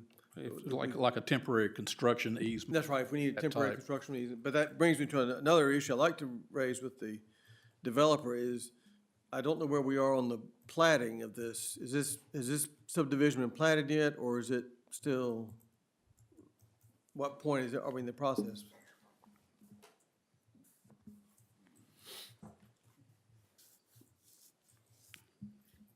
We're still in the planning phase, so, no, we're not even close to plating. Okay, and the reason I asked that, because looking at the Coldwater subdivision plat, it gives the town of Stokesdale utility easements for the construction of the line. It doesn't give a temporary construction easement, but it gives the permanent utility easement for the lines, and it notates that the town of Stokesdale is at least initially the provider of water services to the. So it's clear on the plat, anybody buying one of those lots, what's happening, what applies, you know, so nobody would be surprised if they found out they were buying water from Stokesdale instead of Forsyth County. That's correct. And I would like to, when we get to the plating stage of this subdivision, I'd like to have those same, that same language. And also I'd like to increase its temporary construction easements, which I didn't see in the Coldwater plat. But if we could do this plat, I'd like to have that included when that gets to that point. But the answer to your question is, I think that the town does have the ability under statute to exercise eminent domain outside the jurisdictional limits, as long as it's connection with an enterprise, like the water lines. Yeah, well, I just wanted to make sure this was a friendly arrangement with Forsyth County. You know, sometimes boards members come and go, and I didn't want to find ourselves in conflict with them over some legal point, if at all possible. What are your thoughts about Tim's point about an interlocal agreement? Yeah, I don't know the answer to the question. I don't think it's necessary, but I'm not, but I'd have to research that. I don't think it's necessary, but I don't want to give a definite answer until I have a chance to research that, but I don't think it's necessary. And my perception too of in dealing with them on the contract amendment, I get the feeling that while it's called the Winston-Salem Forsyth water system, I get the feeling that the city of Winston-Salem is actually the driver of that organization, perhaps more than Forsyth County is. Right. So the city of Winston-Salem may not care what we do on this side of the lake, but we don't know that. I like Tim's idea of having an understanding for Forsyth County that maybe that amount is a standalone and not included in the capacity allocation that we have today for the town of Stokesdale. Oh, I see, so not counted as our 500,000. Right. Okay. Right. Anything that goes back into Forsyth County is what you're saying. Yeah. That's what I'm saying, yes, sir. Yeah, anything that goes back into Forsyth County, could that be excluded from that 500,000? But you're not, but we're still paying for it though. That's fine. Yeah, we still be paying for it. That's fine, it just doesn't change it doesn't hit our allocation. Doesn't account toward our 500,000 gallons. And I'm trying to decide how we'll measure that. Are we gonna be able to have reliable figures? We have that segregated in our billing system already. Yeah, There's a different we would know that. coding for it, the water that's sold in Forsyth County. So we could do a computation once a year and do the math. Except for what's coming out of the hydrants, I suppose. The hydrants that would be, there'd be no way to measure that. We would have to go with an average for flushing, et cetera. Okay. One thing I am glad that Aaron and Hazen and Sawyer are working on is to truly understand what our ceiling is to increase our capacity down the road. I mean, we're talking about 15 years, but that'll be here before you know it. So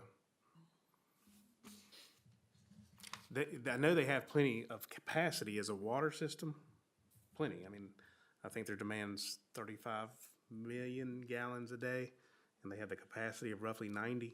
Those are ballpark figures, but, so they have plenty of capacity, but that one water main is really where we're focused. Well, I think Councilman Lander's point is spot on. We had to pay extra to get extra capacity, and we need to be careful what we do in the future, because it may not be $125,000 next time. It may be $1 million or whatever. Yeah, I mean, we're obligated to. I think it's a fantastic point. But just for every new customer that comes on our system, they have to pay a capacity or system development fee. And that money is restricted to only use for these type of things. Kim, how much did you say we have in our capital reserve fund? In our capital reserve fund is strictly money taken from system development fees for new water customers. 134,000, however, I did just transfer some, so we'll say 135,000 to be safe right So now. we'll have more. But the point is very well taken. Absolutely. I do realize the capacity use fee, we're collecting it, but again, the town of Stokesdale have to be responsible for this from now to the end of time, or jurisdiction changes or what have you.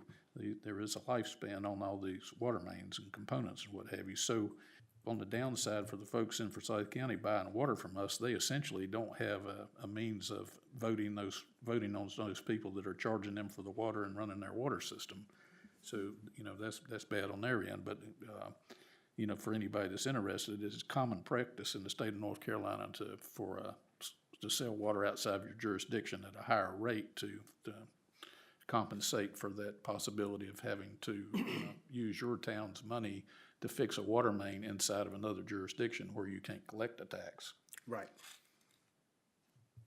And the water enterprise itself, should fund itself. And it's kind of a standalone from the general fund very much. And it needs to operate as a business. If it's run like this board operates it, who knows what could happen in the future, but Right. yes, correct. Yeah, well, I mean, and I say that not how we operate it. We operate it by the state law. So that in any kind of enterprise fund. I'm just saying somebody could break it and create an economic shortfall. I have no opposition to selling water to Forsyth County, but there's just some questions that we need to have answered before we can make a decision. Well, Before I can make a decision. I think it's a possibility, it won't be long before somebody somewhere in the edge of Rockingham County is gonna be here in front of us, possibly asking for water. Nobody's ever approached me about it, but it just would seem logical. So this is Well, I mean, we need to have some groundwork and be prepared for that eventuality as well. and I think you mentioned on those same lines, the 220 intersection or 73, what's going on around there? Technically, that's not in our jurisdiction either. No, but it's on our doorstep. It's on our doorstep, which this subdivision is also on the doorstep. I believe some common elements on the property itself are actually in Guilford County, but none of the individual lots are. So they're very close. Brent, is that a correct statement? To be clear, I'm not outright opposed to selling water outside of No, our jurisdiction. absolutely I'm saying we not. don't produce any water, so we can only sell whatever we can buy from an outside source. Well, I will say that our responsibility is to the citizens of Stokesdale inside the borders that vote for us to make sure in the future. I mean, that's why we did the 125,000 up to 500,000. Yep. And that's why we got the contract extended. And that's, there's another piece of land, right, how much are we gonna do with Forsyth County and how much are we gonna do with Rockingham County? Right. If you're talking about doing that. then that projections we've been doing are out the window. I mean, we're out the window anyway. I mean, if that's all we've been doing is looking at houses, you can't tell me somebody won't do a big project there on 68 one of these days when the zoning's already there. I'm not telling you that at all. No, I'm not saying, you know what I mean? Yeah. It's, I mean, we need to know what we're doing, because we don't want to leave this to another council. I mean, we've done good work on it so far, and you got us off to the future, but, you know, it won't take much development outside of our town to jam us up and the council down the road be in the same situation we thought we might be in. Plus, you got that one line coming out of Winston, and they're adding on to that. You know, they're doing a lot of building, they're doing that 4-lane through there. We don't know what the capacity of that line is yet. We don't know how much they're gonna use on that line. Is it, you know, we're doing something, put us over to where we had to do another line, and then that's a tremendous amount of money. Right. I think we're saying the same thing, is there's just too many unknowns, and we need to Yeah. understand what the upside above the current capacity is, and we just don't know. Yeah, well, we need the answers before we pull the trigger on something. Sure. Because if we don't, we're not doing, just due to the, you know, people here in town. Okay, so where do we go tonight? I don't think there's enough information to make a decision. We're inclined to do this. I think that we're just going to have to put off the actual decision for another council meeting. So my suggestion would be that we forward it on to the next meeting, if we have to add it for each individual meeting. Well, we need to understand from Forsyth County, really, that, Exactly. I You're like right. Tim's point, we need to understand from Forsyth County if supplying into Forsyth County will count against our capacity allocation. It's a good idea, real good idea. Well, and we gotta have the questions answered too, about how much can we get out of that pipe? How much of that? I Absolutely. mean, it's a lot of variables. I mean, we get the variables. I don't have a problem with it either. I mean, you know, Yeah, there's I a mean- possibility, if we can show that we can, you know, help the water system by doing that, and it, you know, it's a help, not a hindrance. I don't have a problem with it. Well, But not right now, just right now, coming you here. can only show it'll help the water system on the, you know, the economic side, I think, Well, that's part of the economic side. that's what I'm saying, but the other component, we Yeah. don't have enough information on. Yeah, and, you know, I think it's fair to say, for Brent's purposes anyway, we're inclined to do this if everything falls into place.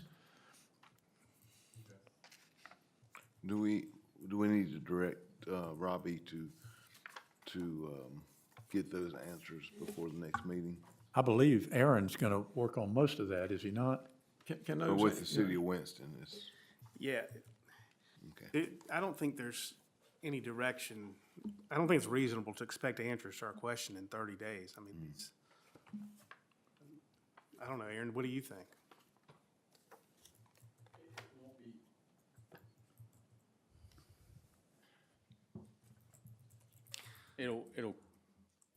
It'll always come with clauses, but it won't be up to us, that answer. Right. From Winston-Salem, and I can initiate the conversations. I have a feeling I know what the answer is gonna be, but I can initiate the conversations. You guys can decide who would like to what be do at you the think table. the answer's gonna be? Just a And, speculation? I hate to, I mean, I'm just guessing. That's okay. We'd like to hear it. Nobody here but us. I think you can get a lot of water out of that pipe, but you can't get it at pressures that you can use it. It won't fill your tank, right? So you'll hit a point where, and it's probably right at 500,000 gallons, where it becomes unuseful for you, right? And what that means is that you would have to go install a pump station at that service. Other options would be to tie into that system in other locations. And this is not a Total surprise. gas. We've talked about the need for a Absolutely. pump station. Absolutely. Right. It's a total guess. I haven't looked at their model. We haven't ran their model. They have another consultant that operates and maintains that. And I think it's just, it's a matter of sitting down with them, right? And talking through those options.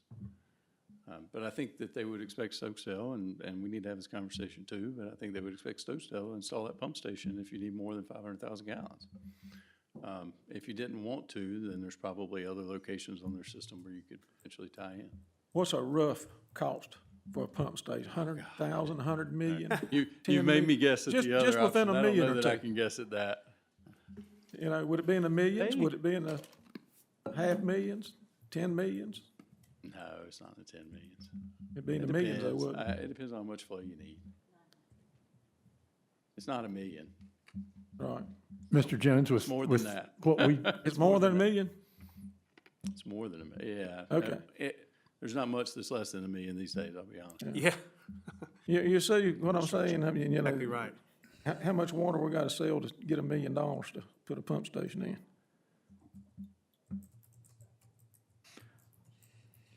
So we just need to answer the question. Yeah, if I it's mean, yeah, I feasible mean, that's or not. long-term capital investments, right? But, and I don't even know if that's the solution, guys. I mean, we need to go sit down and talk with them, and then we'd factor that information into your model, and then we give you a recommendation. But essentially, what Winston would give us, they wouldn't say you need a pump station. What Winston would give us is say, here is the pressure at the point of entry at 700,000 gallons per day. Here's what it is at 800,000 gallons. Yeah, We'd have to decide whether that's useful to you or not. yeah. This we know already. We just haven't done any real projection for Forsyth County, Rockingham County, and there's still a kind of a wild card as to whether or not we may ever be able to connect to Rockingham County as their system grows to the south. They're very close now. And then, you know, certainly Oak Ridge and Summerfield continue to talk about putting in water mains and extending them in all kinds of directions, so. I mean, that's something we could look at about a pump station, because if you did that, you know, how much more could you pump? And then it might be worth it to do outside areas. If you do, I mean, this one won't make us or break us, but if you Right, keep right. doing one, then you do, you know, somebody else asks, why can't you do them, and then that one? I mean, it adds up. So if you were gonna go that route, Well, if we find ourselves with an opportunity to have a manufacturing plant that would provide an economic boost to an area, provide jobs and so forth, that we sure would be in a sad state if we had to tell them we couldn't provide them with enough water. It came down to it. So I will say, as part of this master plan, what we'll be looking at is, so we'll develop the demands, right? What is coming to town and what would you like to plan for? We'll look at that, we'll build that out, right? And understand how many years that takes. And then we'll look at the infrastructure you would need to be able to meet that demand. And then we'd put cost estimates around that infrastructure. And then we'd do a rate study to suggest that this is what you'd need to be at to be able to pay for it. And then you would decide whether those rates were acceptable or not. And if they weren't, then you'd go back and look for grants or funding sources or whatever it may be that potentially could fill those gaps. Well, good. But that's the process in 30 seconds. Well, I'm grateful for you guys, you know, looking at this now. Yeah. You know, so. No, you guys are doing the right thing, getting out in front of it, for sure. is it fair to say we can put this on the agenda for January for further discussion? I would suggest. 60 days, maybe they give you enough Talk to time? Brent about what their timeline is, maybe, and understand what it means for them if it gets. Mayor, my back, feeling is one of us can just add it back to the agenda when it's appropriate. whether That's it be fine. December That's or fine. February, whenever. Sounds good. We can do that. But the point is, we're gonna push it out. Right. This is not, by no means, an end of discussion. Well, we need more information. That's. That's what we've got to have. Is there any further discussion on this matter? I'm good. Okay. We're going to open it back up to public comments. Do we have anyone that would like to speak before the group? Yes, ma'am. You got to speak up. How about Chuck? Yeah, Chuck, would you let her have the microphone? That would be great. I'll take it seriously. I wasn't going to talk tonight. It's I'm Eileen sorry. Ferry. I'm sorry. For the benefit of everyone, if you would, please identify yourself. I thought they all knew me. Eileen Ferry, 8101 Meadow Springs, Stokesdale. And I wasn't going to speak tonight, but this discussion here has me going a little bit. Why take on the responsibility of someone else's water? What happens if a disaster hits here and we can't fulfill our obligation to them? Take a look at what happened out in western North Carolina. Those people now are boiling their water. I just think that I agree with something that you said, Jim.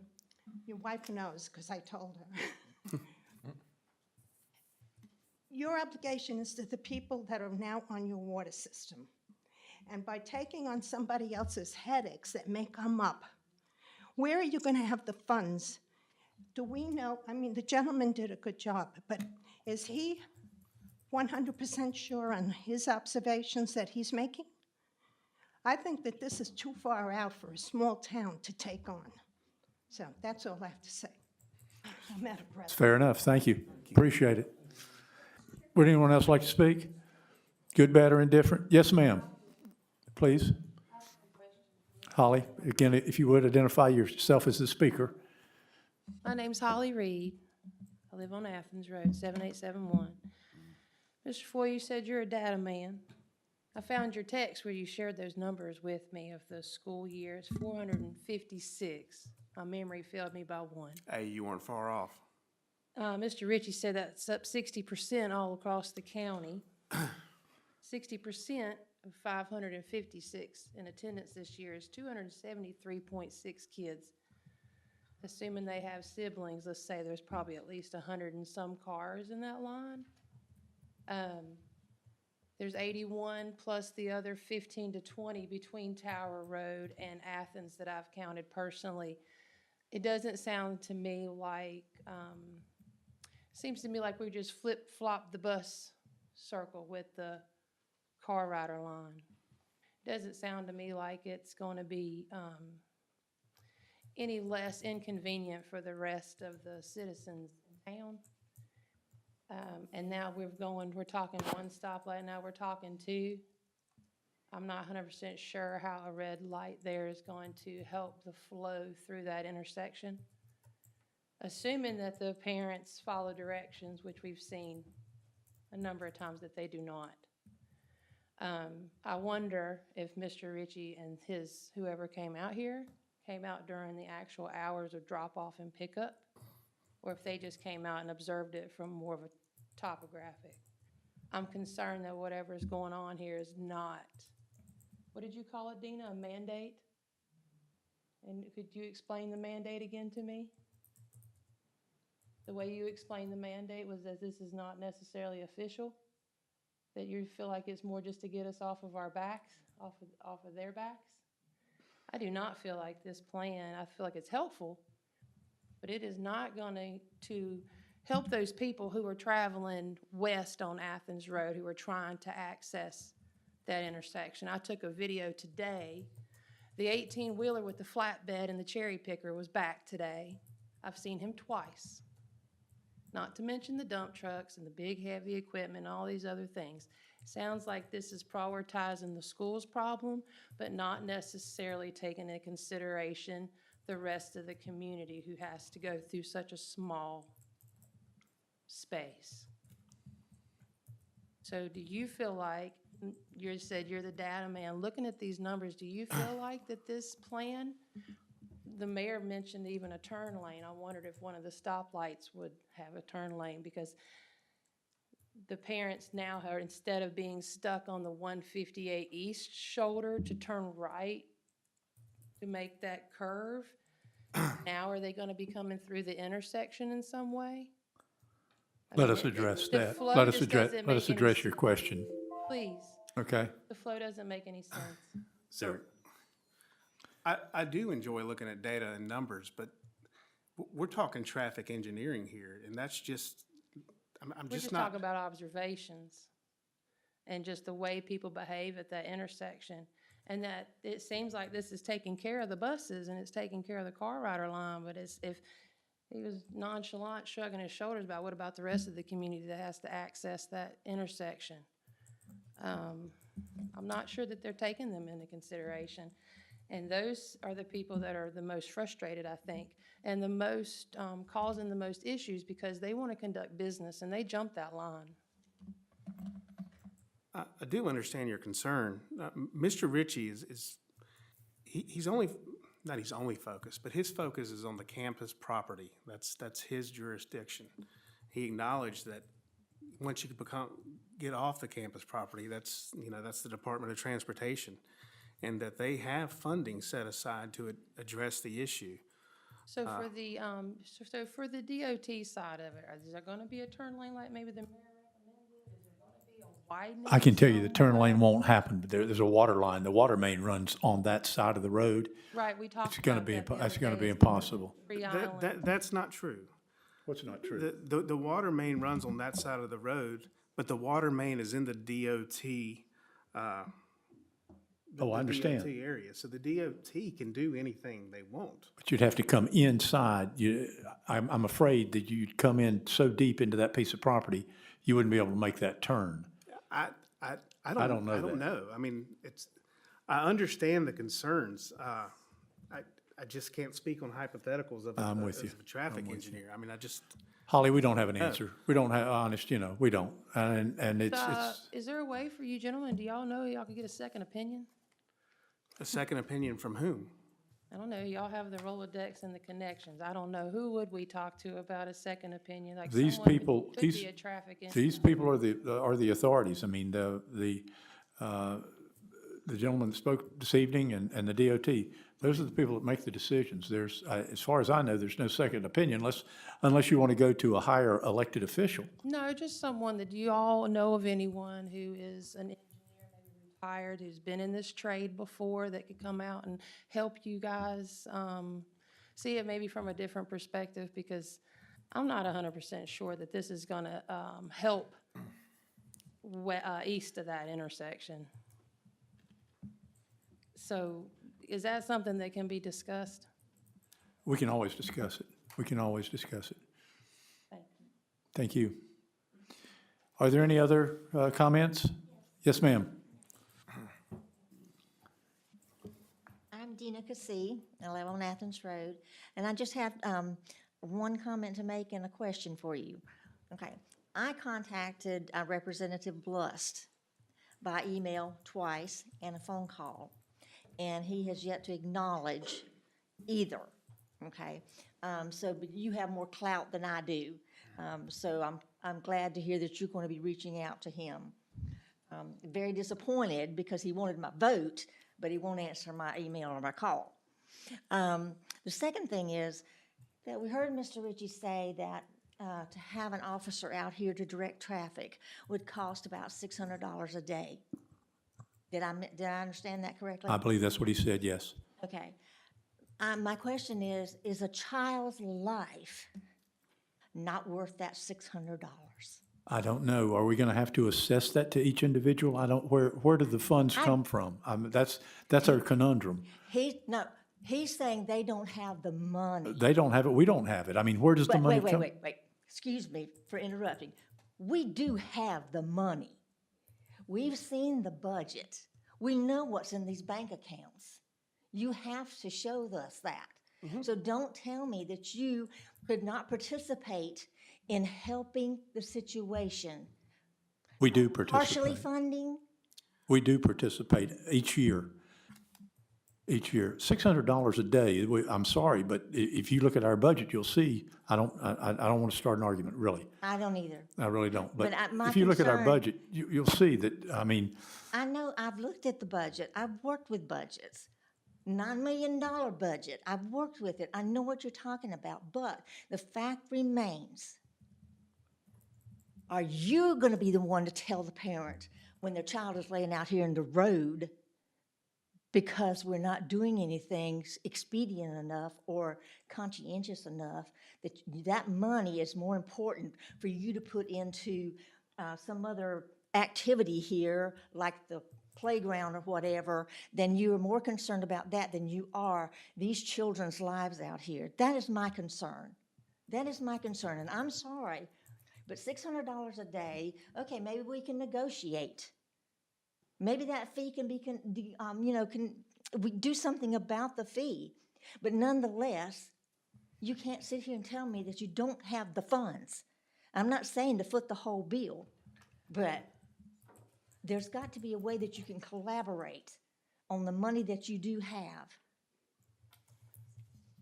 until we can get a resolution in progress to get the traffic taken care of. I'm only concerned about the lives of the people in Stokesdale. And to me, that is more important than who can fit the bill. So that's all, and that's my plea to you. Please, at least investigate what portion you can pay toward having an officer out here, even the next month, until we go on Christmas break. That is my plea to you, because God forbid, and it happens, and you can sit here and think, okay, no, we're good until they put this plan in practice, but it's gonna happen. And the next person that drives through my yard because they're having to dodge the traffic. It happened the other day. I was standing on the corner. One lady did not want to wait, so she came around the corner. She came around the line. Another lady came off of 158, and they were like this. One of them had to go somewhere. It was either into the carpool lane, into those other people, or it was in my yard. So I'm just asking you to be, I don't know what else to say, because my heart goes out to these parents and these children, these bus riders. And somehow, some way, we can come up with some of the funds on a temporary basis. That's what I'm asking. Please.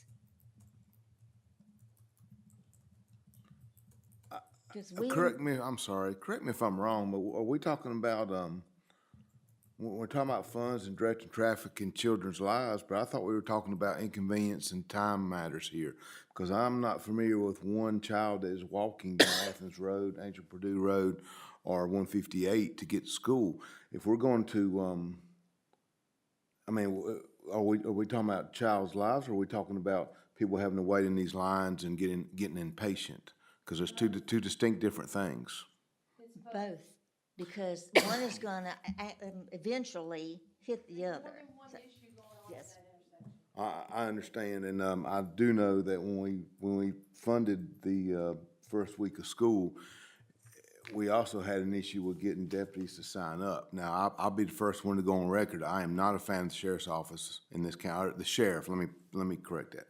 I'm not a fan of the sheriff because I firmly believe that we shouldn't be paying for the sheriff's duties out here. I mean, it's part of the county. We pay taxes, and it's part of their responsibility as well. But not one person has called the sheriff's office to ask them if they can come out and direct traffic unless it's a financial benefit to them. And I have an absolute big problem with that. From a town standpoint, you're talking about $108,000 for a year to direct traffic out there. That's about a little over a fourth of our annual operating budget. So that means we're gonna have to lay staff off, we're gonna have to cut services and or raise taxes. And I don't think this board's willing to do or can do those without, impacting our financial duties and our duties to the citizens of the town. I get the inconvenience. I get it. But it's, there's just, and I don't know what I would do if somebody was driving through my yard, but I'm pretty good idea what I'd do. But, I don't know what I'd do if somebody hit my grandchild. but have we got kids walking up and down Angel Purdue Road in the morning during this traffic? That's my question. No, I think if it's gonna happen, it's gonna happen with two automobiles, That's too, right. just like she It's gonna be said. the automobiles. It's not gonna be an individual child. I was just giving you an example of what is going to take place sooner or later. But I was talking to a mother on the side of the road the other day, trying to explain to these folks what's going on with that intersection, and an 18-wheeler came by, and she was straddling the line. Half her vehicle was in the road, and the other half was on what little shoulder is there. And that 18-wheeler came really close to hitting her, and she said, "This is one of the problems that I have at this intersection." But what are our options to this intersection? I mean, we've only got one intersection here we can only do so much to the intersection. We can't take people's land to you know, widen the intersection necessarily, because I'm looking at a house directly across the street from the intersection. I mean, we've done a lot of talking, and you've asked us for solutions, but what are your solutions for, I mean, we're no more experts on traffic engineering than you guys are. What are your solutions to, how do we fix that intersection without taking that guy's land across the street, or, They claim they own the island of trees there. I don't understand why. what would we do with that island? Would we add a Widen lane the there? shoulder so that the parents can have a turn lane, as the mayor suggested, or just widen the shoulder so they can have more room to get out of the road. It would be a good idea to put another lane on that right side. I've said that a long time ago. There's a turn lane. Yeah, If you're heading east, that turns right on Tower Road. If you can extend that turn lane across that intersection, maybe you can widen that road, give the parents a little bit more room, use that tree where they can wrap around the trees and join Athens traveling west. And if you can cut it short, they won't even have to go into the intersection. And I'm not 100% sure the stoplights are even there. I was actually surprised that they don't have, they may have something like that they're going to, because we didn't see the DOT part tonight, but that would be good to put a lane there. But I think part of our problem is the impatience on people. I've been in this car out of line for, I'm almost 65 years old. I was riding in a car to take my brother to school 1960 something. So I'm well aware of all that goes on. And I feel for y'all, up through there. But, well, I know you're not, but you're sitting there with it in front of your house and stuff like that. The problem is you got people, like you said, that are pulling over into the other lane. I wish we could ask the sheriff's department possibly to come out and take a look at that sometimes and write a couple tickets, and then they'd stop doing that if they need. But you can't fix stupid.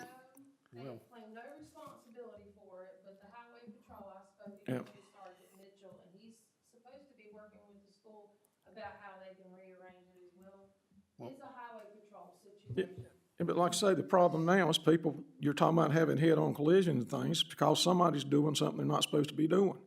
It's not because of any lanes, it's they're impatient and they're trying to get somewhere. And I understand, I used to sit in traffic. It used to take me 10 or 15 minutes to get out on 68 in the mornings. It don't anymore because they did 73, but I did it for years. I mean, years. When it would take forever to get out on the thing. And a couple times I pulled out when I finally could and somebody would pass. I've been run off the road up there at my place. And it's impatience. You can't fix, it's hard to fix stupid, but you can give them a ticket. You can't fix it. But Put yourself in their shoes. They're stuck behind a line traveling west on Athens Road that's 15 cars deep, and, they may not be from the area. They don't know. They just have work out here. I've been in their place plenty of times, and I don't go running off in the other lane to where I'll cause a head-on collision. I mean, that's the impatience. I'm sorry. I mean, if you need to put some flashers on and get to the hospital is one thing, but, Mr. Mayor. Backed up 15 cars. We found them sitting for 20 minutes. I understand. I know. To the time they backed up to my mailbox, 20 minutes that person had to sit there. Yeah. Folks, I don't think we're going to be able to resolve this tonight. I mean, we can carry this conversation on forever, but Right. we hear you. We hear what you're saying. I think you're aware. We've been working on this for some time. This is not, We this has understand not that. come about in a matter of just weeks or even months. We are aware of it. We're doing what we think is possible and getting the best advice we possibly can from the people that do supposedly know what they're doing. So we appreciate your comments. We appreciate your time, but And I appreciate you hearing us out. I really do. And please believe me that I could care less about somebody running in my yard if it's going to save their life. that's granted. That's, yes. That is my thing. Like I said, I take my granddaughter to school. She's 4 years old. And God forbid. God Yeah. forbid. Yeah. And that's my heart's cry to you, okay? So let's find a solution. We'll work together, but let's find a solution. And if the temporary one is to get an officer out here to help direct that traffic, then that gets my vote. Okay? You got to find somewhere to put that traffic. It's not, I mean, he'd be standing out there, you'd still have 25-minute wait, just like you said you've got. with the officer. It may, you know. it may lead to an accident not happening on the short term. Yeah. That's- That's all I'm asking. Okay, So thank you. yes, thank you. Thank you very much. I too am glad to hear from all of you. If you want to contact me individually, I'll be glad to speak to you. Mr. Mayor, you know, Yes. we've had one official agenda item on this, and then an unofficial one just took place. And I'll say that, you know, unofficially, I wouldn't mind if Mr. Rigsby called the Highway Patrol and the Sheriff's Department, just asked them for some temporary spot enforcement in that area. You know, he knows the language and can speak their lingo if Mr. Rigsby was willing. I'd be glad to reach out to the patrol. It sounds like they're already working with them. And I know Mr. Mitchell, and if he says he's working on it, he will. Now, I'll be honest, I was just sitting here thinking, the sheriff's department said that's not their issue, but if you've got somebody intentionally running into your yard, that is their issue. That is a damage to property. That's not an accident. Well, if they saw somebody get one ticket a week there, that would kind of dampen them down a little bit, I would think. So, but I mean, and you know, we all want to prevent accidents, and I'm gonna go out on the ledge and say it, because if two people are impatient, they hit each other, that's on them. Then they're gonna have to deal with insurance, wrecking their cars, and the inconvenience that they cause in their own life if they're that impatient that they can't sit there and stay in the line and do what they're supposed to do for society's purposes. I mean, we can't control, like you said, we can't control stupid. But, I'm not saying it's a great thing to do that. no, and My main concern is those parents sitting on the shoulder on 158 East. When we were walking the line this past week, that 18-wheeler was, about flipped the mother, and she had a baby in the car waiting for the sibling to get out of school. And there's several of those in line. could they, and I want to end this as well, but because we need to get to closed session, could they not go on down to the car wash and enter from that direction and form their line on, Well, according to the principal and according to other people who have spoke on the matter next door, they are instructed to go down that way. But we know human nature is not to follow directions. so then, if that, you know, And well, that's more helpful in the morning when they have a flow that's pretty steady. I mean, in their defense, they move the line. It's just so much line to move. The afternoon is really a big problem. It just stalls. It just sits there and waits. I see them going cutting those barrels, you know, where they, on Tower Road there, where they put the barrels up. I see them cut through there when they're not supposed to be. I mean, every day, I seen 2 cars today when I went up there. Yeah, that's a bad thing. To try to contain as much of them to that side as possible, but I'm not 100% sure that, the 2020 study is taken into consideration. Did the gentleman or ladies or whoever that came out here that day, did they come out during pickup and drop-off hours? Because I saw some people there at 11 o'clock. And you're not gonna learn the flow, and you're not gonna learn anything about that intersection if you're not making the effort to be out there at that time. To see all the little nuances and all the little things that people do. Right. I can't speak for what somebody else has done. I know I've seen it plenty of times. I'm going to hold these council comments till after the closed session. I think that's the thing to do. But at this time, we are going to go into a closed session in accordance with North Carolina General Statute 143-318.1I.11A37, closed sessions. Mr. Foy, did you need to speak to this? This is permitted. Well, thank you. Appreciate it. Thank you all for coming. Permitted purposes, it is the policy of the state that closed sessions shall be held only when required to permit a public body to act in the public interest as permitted in this section. A public body may hold a closed session and exclude the public only when a closed session is required. We good? Did you make a motion? Did you make a motion to go into closed session? I'm sorry, I did not. I did not. I have not. I do make a motion that we go into closed session. I'll second the motion. Well, we've got to make a motion to go into closed session for the permitted reason to discuss personnel, which is the. Employee evaluations are the addition to that. And there's 2 more items. There's 2 more reasons we're going in there. Okay. I'll be glad to help you out if you'd like me to. Yeah. Did you type this out? Yes, give me one moment here. I'm gonna pull up what I've typed here. What I think, and I don't want to speak for anybody, but what I think might be wanting to be said is, been a motion made for the Stokesdale Town Council to enter into closed session in accordance with North Carolina General Statute 143-318.11A376. The purpose of this closed session are as follows: to consult with an attorney employed or retained by the public body in order to preserve the attorney-client privilege between the attorney and the public body, to plan, conduct, or hear reports concerning investigations of alleged criminal misconduct, and to consider the qualifications, competence, performance, character, fitness, conditions of appointment, or conditions of initial appointment of an individual public officer or employee or prospective public officer or employee. Does that sound okay? Sounds good to me. Yeah, it does. So I'm not going to repeat that, but just in accordance with, General Statute 143-318-11, I make a motion that we go into closed session for permitted purposes to consult with the attorney and to preserve the attorney-client privilege, to discuss personnel issues, specifically the employee evaluation, and lastly, to hear a report on criminal misconduct. I'll second the motion, Mr. Foy. Do we have any further discussion? Mr. Rigsby? Aye. Mr. Foy? Aye. Mr. Landrith? Mr. Jones? Aye. And I am aye. Hold on one second. I know we're not going to do our comments now before closed session like we normally do, but I wanted to give a heartfelt thanks to Mr. Logan, our District 3 representative. We appreciate all you've done, and, I have enjoyed working with you. You're a friend of mine, and I thank you for that. And also welcome Mr. Coates and congratulate him on his election, and I look forward to meeting with you and working with you as well. Thank you for being here tonight, both of you. So I'll say that in closed session, but I want to say it in y'all's face. I'll say it in closing comments.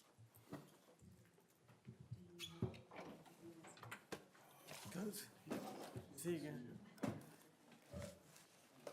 David, thank you for coming. Yeah, well, I give you my card. Thank you, sir. I haven't had any new ones made up, but my email. We can get to you.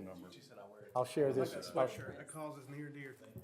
Well, I've got my 31-year-old son has had this since he was 2 years old. Oh, man. Since he was 22 months old. So. Yeah. Well, we got. Tim Jones, I look forward to speaking to you sometime. Good to meet you. I'll pass this Do on you to do a our walk every year? No, not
Our 13-minute meeting didn't happen tonight, did it? No, it didn't.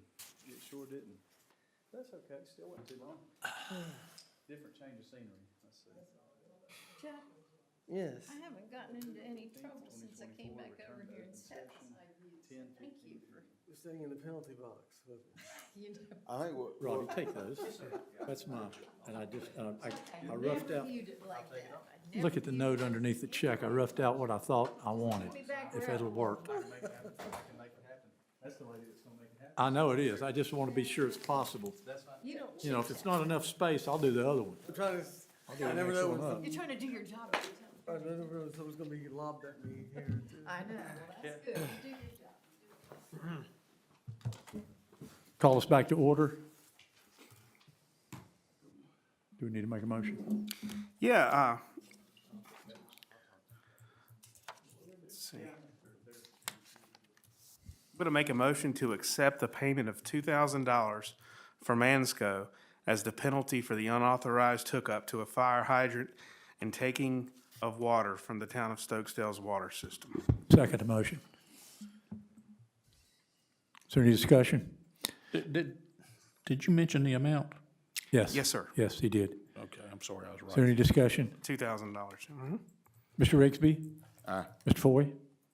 Aye. Mr. Landrith? Aye. Mr. Jones? And I am aye.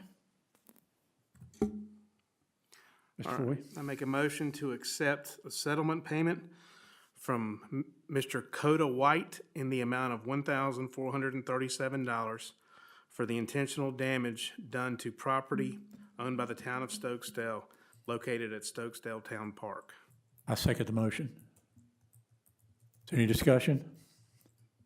Mr. Rigsby? Aye. Mr. Foy? Aye. Mr. Landrith? Aye. Mr. Jones? Aye. And I am aye. Mr. Foy? All right, this is a more upbeat motion. It was talked about earlier that Mason Winfrey has celebrated his one-year anniversary with us, and I think he's done a fantastic job, and I'm glad he's here. So I'm going to make a motion to authorize the performance-based merit increase for Mr. Mason Winfrey in the amount of $20.39 per hour. This represents an increase of 10%. Effective? Effective, what's that date, Robbie? November the 24th. I'll second. Effective November the 24th. I'll second. And he shall remain capped at 32 hours a week. Yes, sir. Is there any discussion? Mr. Rigsby? Aye. Mr. Foy? Aye. Mr. Landrith? Aye. Mr. Jones? Aye. And I am aye. Are we done? Cancel comments. Yep. We'll open it up for council comments. Mr. Rigsby? Just wanted to thank everybody for coming out tonight, and remember, Northwest Guilford's starting the state playoffs in football tomorrow night, 7 o'clock. Love to have y'all come out. Thank you. I'd like to congratulate Mr. Mason Winfrey for his one-year anniversary and for his merit increase. Also, would like to thank Mike Ritchie of Guilford County Schools for coming and talking about the traffic issue and the plans that they have in place to correct the issue. Want to congratulate Guilford County Planner and by extension Planner for Stokesdale, Justin Snyder, for recently accepting the role of planner with the town of Summerfield. Summerfield's a great place, and I hope and I trust that Justin will enjoy it there. Lastly, just invite everybody to the Christmas parade on December the 14th at 2 p.m., and I look forward to seeing y'all there. Thank you, T, and thank you, Karen. Mr. Landrith? I guess Thanksgiving's coming up, and I hope everybody has a good Thanksgiving. We got a lot to be thankful for, living in a great community. Mr. Jones? Yes, sir. Thank you, Mr. Mayor. First of all, I'd like to thank Mr. T. Stevenson and Ms. Karen Lander for attending this meeting. You know, when you're still here at 10:20, that's dedication. So I at least appreciate you being here. And I want to send a thank you, although he's left, I want to send a thank you out to Michael Logan, our current school board member for our district. I just think he's done a super job, and, you know, I'd welcome Mr. Coates, who's the current school board member-elect. He's got big shoes to step into, and I hope he's able to do that.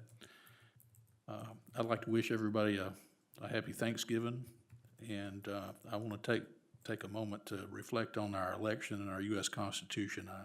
I'd like to give thanks for that and express my sincere hope that the Republic will continue for another 200 years. That's it. I'd like to congratulate Mr. and Mrs. Rigsby on their 20th anniversary. Oh, wow. And Mr. Rigsby's son Cole, I believe, is going to, help me out with the Methodist. In Fayetteville? Yes. In Fayetteville, playing lacrosse. Yes. So that's big for him. I too would like to wish everyone a happy Thanksgiving. Thank you all for being here. Thank you all for what you do.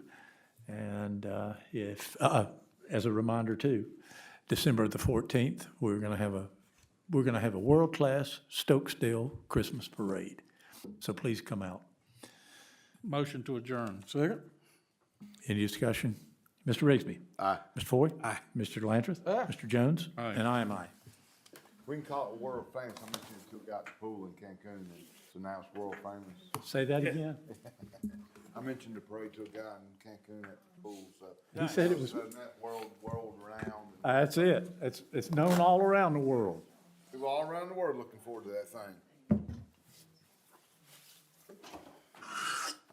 That's funny. Now, do we need these, give you these closed minutes things back? Yeah, he does. He needs them.